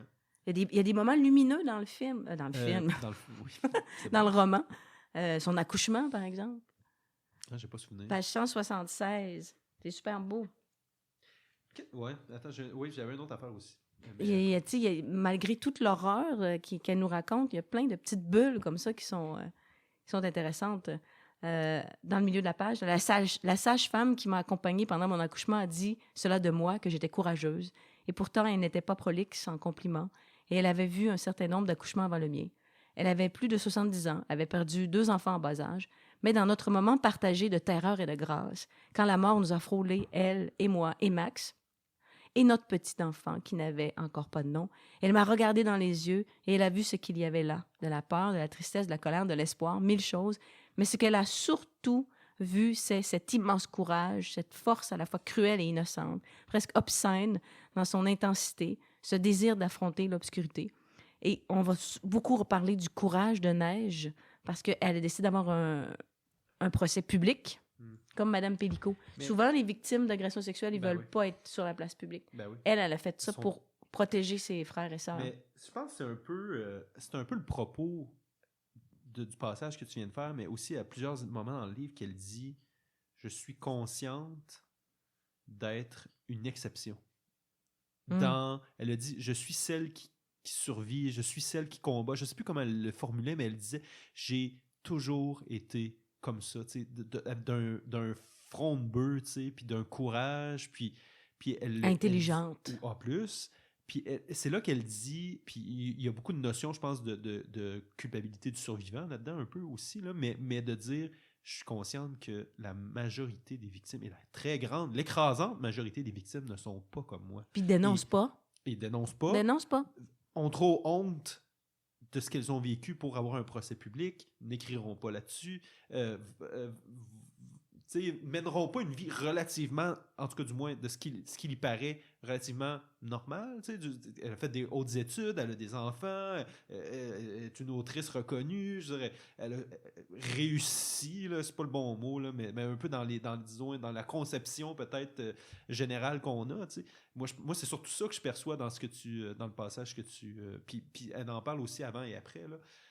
De cette culpabilité, mais aussi cette conscience du privilège, d'une certaine manière, de sa constitution, de la personnalité dont elle a hérité grâce à elle. Puis il y a un moment où elle dit aussi, je ne sais plus trop à quel endroit, mais où elle dit, il m'a un peu comme je dois lui reconnaître ça, ou une partie de... Je ne sais plus exactement, puis c'est peut-être pas exactement comme ça qu'elle le formule, là, mais qu'elle dit, ça me tue de devoir le dire, mais il y a une certaine forme de ça qui me vient de lui. Oui, je me souviens. Ouais. Mais en parallèle, elle va dire « J'ai du mal à être sûre que j'existe. » Ben oui, non, mais il faut pas nier aucunement son courage... Elle aurait probablement été courageuse quand même, puis elle le mentionne souvent, qu'est-ce que j'aurais été sans ça? Sans ça, exact. Mais elle aurait probablement été aussi courageuse, et même plus peut-être, si elle avait... Évidemment que le courage n'efface pas l'horreur qu'elle a vécue, mais quand même, c'est ça. Comment les gens, j'ai une bulle au cerveau, comment les gens autour d'elle n'ont pas réalisé ce qui lui arrivait, n'ont pas pris conscience de ce qui lui arrivait. Le médecin d'abord, une petite fille qui arrive avec une scoliose. Moi, quand j'étais... Tu penses que toutes les jeunes filles qui ont des scolioses ont vécu des agressions? Mais non, pas du tout, mais quand même, elle explique toute la liste, là. Tu sais, quand justement, quand on en parlait, là, je donnais des cours de yoga, des séances de respiration des prostituées. Ah oui? Toute la gang avait des dos broyés. Des dos broyés, des douleurs lombaires, des douleurs épouvantables au dos. Ça vient avec. Ça devrait alarmer déjà. C'est drôle, je repense à mon cours de médecine, puis jamais que quand on a dit... voici le diagnostic de scoliose, comment on le reconnaît, facteur de risque, agression sexuelle. Oui, mais ça devrait. Ça devrait. Mais c'est sûr que c'est... Il faudrait faire une étude, là, mais c'est vraiment intéressant. Là. Quand son père l'a appris, il s'est laissé mourir. Mais moi, c'est plutôt... Sa mère aussi, tu sais, à un moment donné, elle en veut à sa mère. Puis après ça, quand elle caresse sa jeune fille, son enfant, elle dit, finalement, probablement que ma mère souffre plus que moi. Je me suis demandé, moi, s'il y avait une certaine forme de complicité de la mère. Mais voyons. À quel moment? Évidemment, pas dans le sens qu'elle... Non, mais on s'entend. Évidemment, elle l'a pas... Puis elle le dit elle-même, elle ne m'a pas agressé, elle. J'ai beau lui en vouloir, elle ne m'a pas agressé, elle. Mais qu'elle aurait su que le bonhomme le faisait? Mais à aucun moment, c'est... Inconsciemment. Impossible. Chris est resté 1 an avec, là. Oui, mais là, c'est parce qu'elle était dans le traumatisme. Oui. Elle était dans le traumatisme, qu'est-ce que je fais, là? Oui. Parce qu'elle restait 1 an, parce qu'elle n'avait pas encore dénoncé. C'est juste avant qu'il aille voir la police. Oui. Qu'est-ce qu'on fait avec ça? Oui. Psychologiquement, c'est comme trop intense. Puis elle n'habitait plus avec eux. Mon but, c'est pas de dire que c'est de la faute de la mère. C'est pas ça que je veux dire. Moi, j'étais comme là, what the... Mais je me demande comment on ferme les yeux sur ça. Puis c'est pour ça que je te parle de l'inconscient dans ce cas-ci. Je pense que inconsciemment, il y avait une porte qui s'est fermée à l'intérieur de cette femme-là. Je pense pas. Je pense qu'elle vivait elle-même de la violence avec lui. Peut-être, sans doute. Puis il y avait des maîtresses et tout. Donc, je pense qu'elle n'a pas vu ce qui arrivait à sa fille. C'est impossible. C'est impossible. Sinon... Non, mais c'est là où je te dis...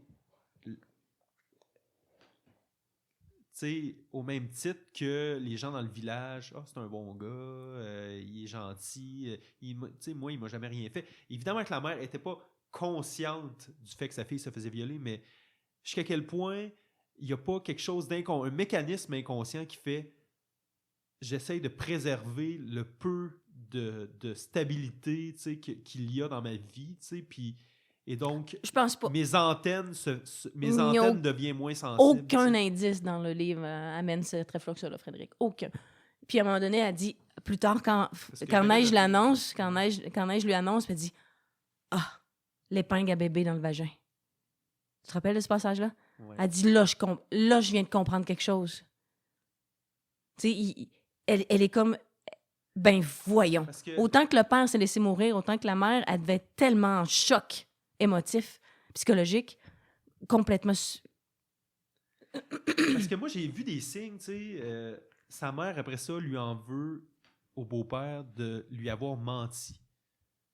Alors que je suis comme... Puis évidemment que... Quoique, bon, en tout cas, on va développer, là, mais sa mère lui en veut au beau-père de lui avoir menti. Il lui en veut pas plutôt d'avoir violé sa fille, tu sais. C'est un des passages, page 105, qui est évoqué. Mais c'est juste une question de perspective. Parce que nous, en lisant dans ce livre-là, on est avec Neige. Ouais. On est avec elle. Ouais. C'est sûr qu'on va être comme de son point de vue. Là. Mm-hmm. Donc, ça peut biaiser un peu notre façon de... Mais ce que je voulais dire, c'est la mère, du moins dans ce qu'il nous a raconté, bien sûr. Encore une fois, c'est une autofiction, hein, mais quand même. Un récit personnel. J'aime entendre ça comme prof de littérature. Essai et récit personnel. Très intéressant. Sa mère, je pense, dans cette accusation-là de mensonge au beau-père, c'est que dans cette position-là, elle est beaucoup moins coupable. Ben, c'est des mécanismes de protection, peut-être. Oui, mais elle savait... Ben, ça, c'est et au moment où elle le sait. Mais avant de le savoir, elle ne le savait pas. Impossible. Évidemment... Moi, je pense qu'il ne faut jamais sous-estimer la capacité du déni. Autre chose, le mariage, que j'ai trouvé fascinant. Oh, la petite robe. La seule personne qui porte une robe dans le mariage. C'est quoi le lien? Je pense que, métaphoriquement, c'est avec elle il y avait qui se marie. Un mariage entre le beau-père et Neige. En tout cas, là, je vais peut-être un peu loin, mais ben lui, il la voyait comme sa petite reine. Métaphoriquement, je trouvais qu'il y avait une forme de mariage dans ce qui était décrit. Tu sais. Puis j'étais comme, mon Dieu. C'était dégueu. Il répétait sans mais arrêt. Ça n'a aucun rapport avec la complicité présumée, sous-entendue de la maman. Je suis une maman. je dis pas, en aucun lieu, je ne dis pas. Si un jour j'apprenais qu'il s'était passé quelque chose sur mon enfant, je m'en serais jamais rendu compte. Ouais. Jamais. En aucun lieu, je pense qu'elle le savait consciemment. C'est pas ça que je dis. Je pense qu'elle elle-même traversait une forme d'enfer, cette femme-là, et que ça rend la captation de signaux d'agression plus difficile. Cette femme-là était sous le joug. Exactement. Mais sous le joug, fascinée par cet homme-là. Elle était sous son charisme, sous son charme. Elle l'aimait. C'est ça qui fait qu'en sorte que ça a pris autant de temps. Elle l'aimait, elle était séduite. Ne détectait pas impossible de voir ce qui se passait. Que cet homme causait. Mais non. Autant à elle-même. Ouais. Parce donc, qu'elle elle n'a pas vu. ne s'accordait pas de violence. Ben, c'est exactement ça que j'arrête pas de te répéter. Non, tu es en train de dire que peut-être elle savait, mais elle se le cachait. Impossible. Non, je t'ai jamais dit ça. Je t'ai toujours dit que c'était dans l'inconscient. Ben, c'est la même affaire. Ben non. C'est que son inconscient, elle sait inconsciemment qu'il est en train de violer sa fille. Impossible. Je suis pas sûr. Impossible. Je suis pas d'accord. Ben voyons. Je sais que tu veux des auditeurs, là, mais non. Je fais pas ça pour clickbait. Tu veux comment t'appelles ça? Oui, c'est ça. Je fais pas clickbait. Non. De toute façon, il y a personne qui va nous écouter. Ah! Bon, Mon fils, mon mari. Ah oui? Ben, en c'est tout cas, le fun, ça. on les salue. On les salue.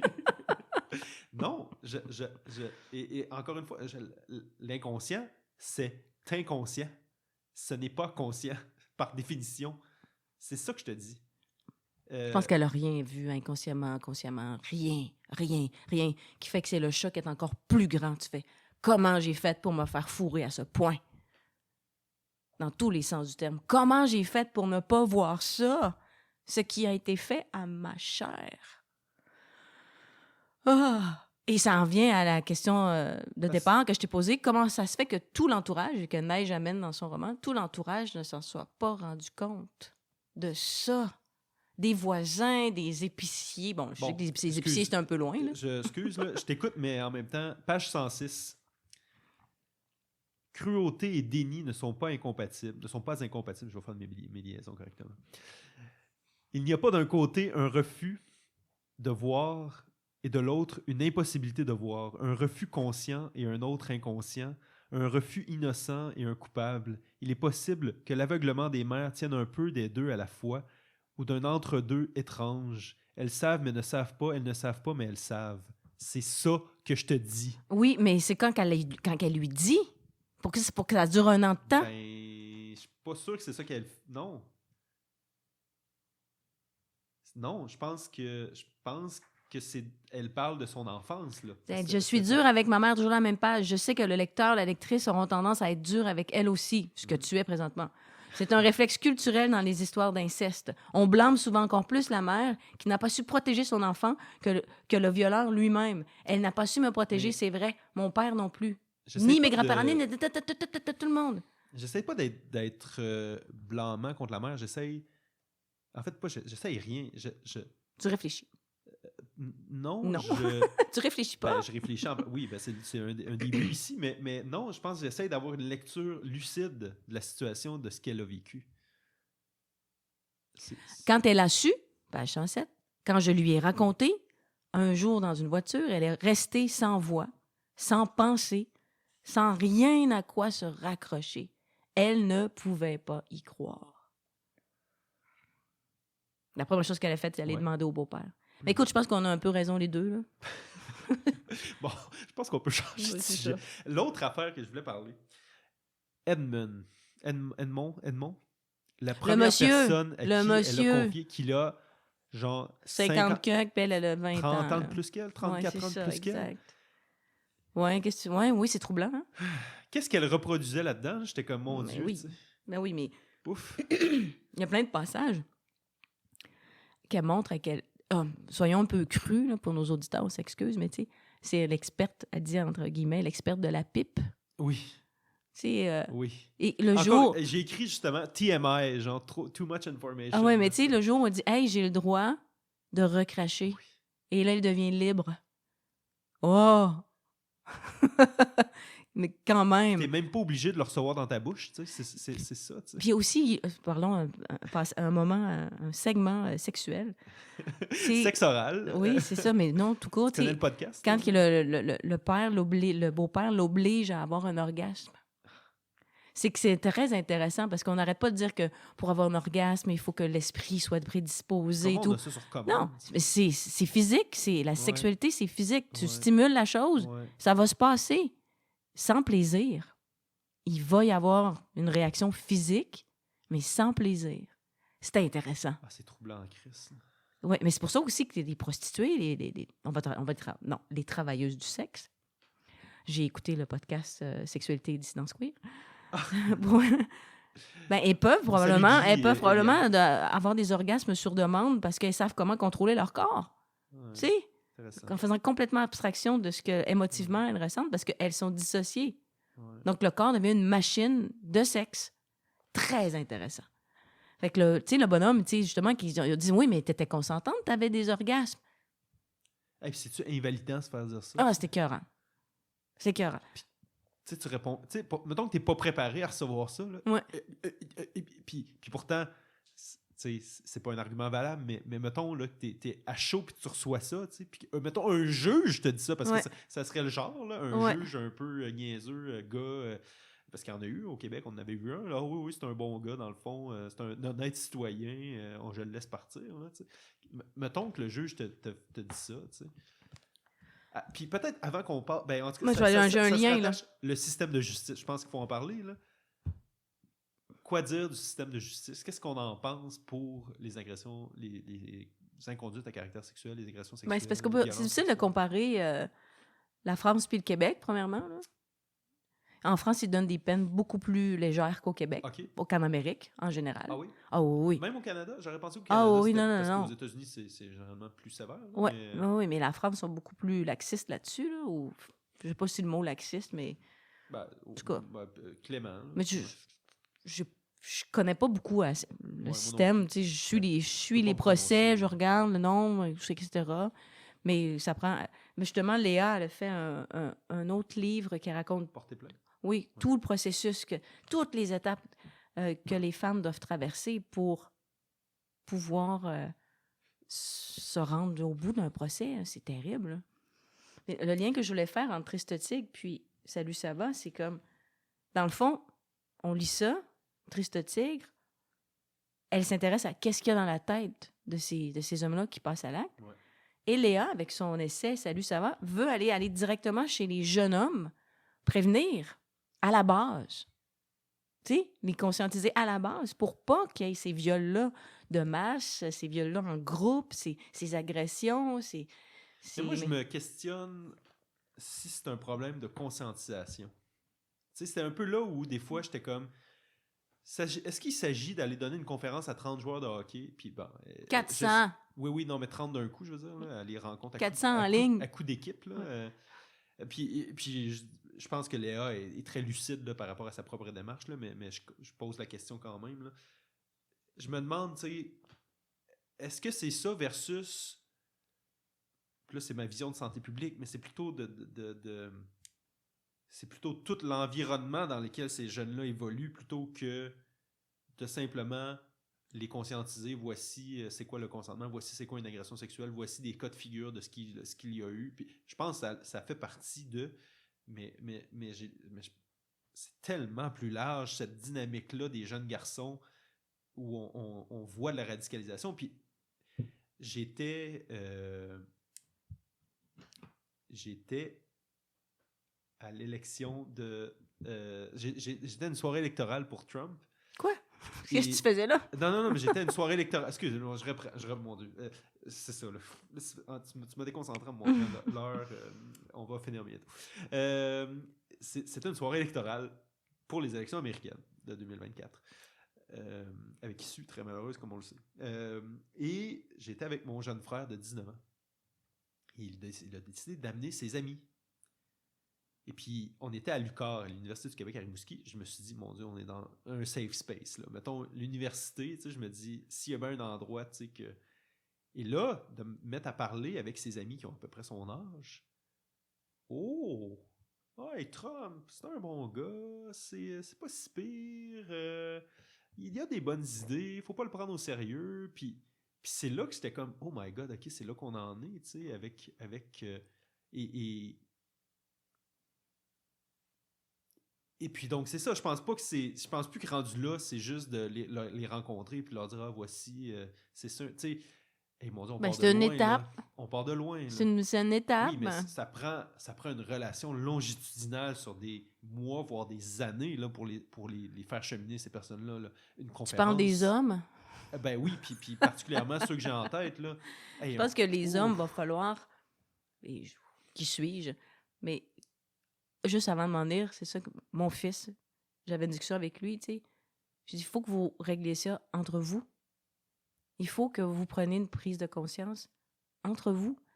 T'sais, nous, les femmes, on fait notre job. On fait des cercles de parole, on fait du yoga, on réfléchit, on a plein de moments de sororité. Je vois plein de belles bulles là, de retraite pour hommes, de réflexion pour hommes. Je vois plein d'amis qui en font, c'est magnifique. C'est un départ. Mais il faut que ça prenne de l'expansion. Il faut que nos hommes aient cette prise de conscience-là collective et qui travaillent ensemble. C'est pas aux filles d'arriver et de dire hey, non, ça marche pas de même. Les hommes, moi, je veux, là, les... Mais oui. Je veux aller à leur rencontre, là, Ben puis oui, qu'on s'embrasse, là, puis... Non, mais pour les hommes gays, puis pour les femmes, on a besoin d'hommes... hétéros qui en santé. font cette démarche. Oui. En santé et tout à fait. Complètement connectés à leur douceur. Ben, non, moi, non. Ben, à leur vulnérabilité. Oui, c'est ça. C'est ça qui est le problème. Oui. C'est le refus de contact avec la vulnérabilité. C'est ça, moi, que je perçois avec le comportement inverse, mécanisme de défense, de comportement belliqueux, violent, comme on voit, comme on est enseveli de ça en ce moment. Ben, ce que je voulais dire par douceur, c'est parce que moi, comme femme, j'aime ça être forte, j'aime ça être puissante dans des moments, tu sais. Oui. Pour l'homme, c'est un peu ça que je vois aussi. Il est fort, mais il peut être doux. Ben, bien sûr. Mais donc, c'est trouver cet équilibre. Avec la vulnérabilité, c'est justement, ben oui, c'est de prendre contact avec la douceur, mais je pense ça, je voulais dire. Oui. Ouais, trouver l'équilibre. Mais je pense que la douceur, c'est l'expression d'une prise de contact avec ce qu'on est, tu sais. Puis c'est ça, moi, c'est ça que j'observais. Puis quand j'étais à la Maison des Jeunes, quand je voyais beaucoup de jeunes hommes en construction, c'était ça, c'était l'espèce de... pas de léthargie, mais il était perdu. Perdu, puis... Mais oui, c'est clair. C'est clair. Ça va être en redéfinition. Facile, quand t'es perdu, de te faire dire, ben, c'est parce que ci, puis ça, puis... Tu sais, les filles, c'est toutes des putes, puis etc., là, tu sais. Il reste pareil que sur la planète, 50% des femmes sont opprimées par les hommes encore. Pardon? 50% des femmes sont encore opprimées, soumises. Okay, parce que là, c'est ça, j'étais comme 50... Les femmes sont déjà... Fait que 25% de la population, finalement, la moitié de la moitié. Là, tu penses trop en chiffres pour moi. Là. Non, mais tu disais 50% des femmes, puis là, j'étais comme, oui, mais les femmes, c'est déjà 50% de la population, mais toi, tu voulais dire la moitié de la moitié, c'est ça, je veux dire. Ben, je disais que 50% des femmes sur la planète, là, le 50% des 100% de femmes, là. Ouais. comment on catégorise opprimé ou pas opprimé, mettons, tu sais? Ben, je sais pas, moi, parce une femme qui n'a pas les le droit... femmes au Canada sont opprimées? Non. OK. Non, pas du tout. Je parle d'une femme qui n'a pas le droit de sortir... dans ce sens-là, OK. Oui, sans... Légalement, sans une burqa, ou etc., là. Son mari. C'est ça. Il y en a 50%, là. C'est énorme. Ouais.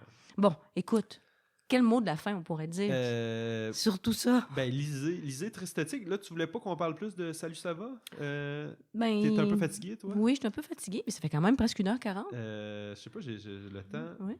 On est à... oui, 1h40 exactement. T'as parti un chrono, toi aussi. Hein? Mais moi, je dirais... Lisez-le. Lisez-le. Faites-le lire à vos enfants, peut-être.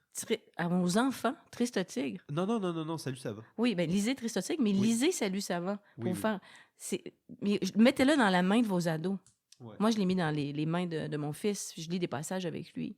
Mais c'est des choses dont on leur parle. Mais gardez en tête aussi que ce livre-là, dans certaines écoles, on l'a censuré parce que on ne veut pas aborder ces questions-là de consentement, de sexualité, d'agression. Avec... je ne sais pas quelle école. Là. Ouais, c'est des cas...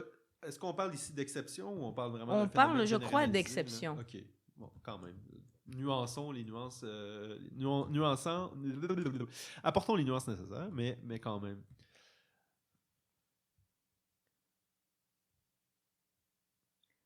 Là, je trouve pas la source, là, mais enfin.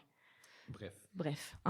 C'est accessible, c'est quand même un vocabulaire. Ça dépend. En fait, il y a des passages très accessibles et des passages avec un vocabulaire plus soutenu là, dans Salut, ça va, je pense. C'est très accessible.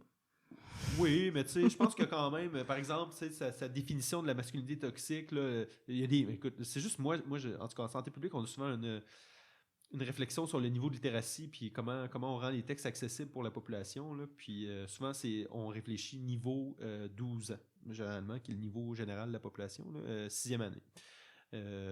Fait que ça, c'est généralement le... Ben, si tu l'étudies dans un cadre plus littéraire aussi, ou comme c'est quoi un essai, parce qu'il y a de la poésie. Là, parle-moi pas, là, on va en parler longtemps, là, j'ai plein de choses. Parce que c'est pas un traité de santé publique, cette chose-là. Là. Non. C'est un essai littéraire. Donc, c'est un essai littéraire avec des poèmes, avec des poèmes qui sont très bons, d'ailleurs. Oui, avec Beaucoup de des témoignages avec des réflexions. Une entrevue avec il y a plein de choses. Il y a des pièces de théâtre, des discours, il y a plein de choses. Aussi, tout un travail sur le graphisme qui est intéressant. Qui est très joli. Donc, c'est une œuvre. C'est une œuvre, moi, que je verrais en cours de français, là. Pas en cours de biologie. Oui, ou en cours de philo. Ou en cours de bio, le nouveau cours, là, secondaire 5. L'analyse littéraire, c'est bien beau, mais je pense qu'on dépasse le cadre littéraire. Non, mais il pourrait écrire une lettre au jeune garçon, écrire une lettre à ton frère, écrire une lettre à ton cousin, de manière littéraire avec des poèmes. Philosophique, psychologique, c'est peut-être plus là que je vais aller, dans le sens où je pense qu'il y a plus que les thèmes puis que la beauté des mots, là. Pourquoi que je sais que c'est beaucoup plus large que ça, la littérature. C'est un essai littéraire. C'est ça. Ouais. Donc, c'est une espèce d'ovni extrêmement documenté, référencé aussi. Je devrais... Docteur Clermont Dion, là, je veux dire, doctorante en sciences politiques. Là, donc, moi, je lui dis merci d'avoir... merci d'être là. Puis... As-tu vu son documentaire La peur au ventre sur l'avortement? Non. C'est un petit 50 minutes. Je vous salue, salope. Non, aussi. Okay. Ben, les deux documentaires sont à voir, là. Absolument. Je te laisse le mot de la fin. Oui, puis on n'a pas parlé de mâle alpha. Non, on n'a pas parlé de beaucoup de choses. Merci, Suzanne. Oui. Pour ta participation. Oui. La prochaine œuvre, c'est Proust. Non, pas tout de suite. On va se trouver d'autres choses. Allez lire ça. Vraiment, beaucoup de plaisir. Beaucoup de plaisir. Quel livre incroyable. C'est Triste Tigre. C'est incroyable. C'est magnifique. C'est vraiment sublime. Garochez-vous. Puis lisez et faites lire à vos enfants. Salut, vos ados. Oui, on s'entend. Pas à 6 ans. Oui. Ben, à bientôt. Bye.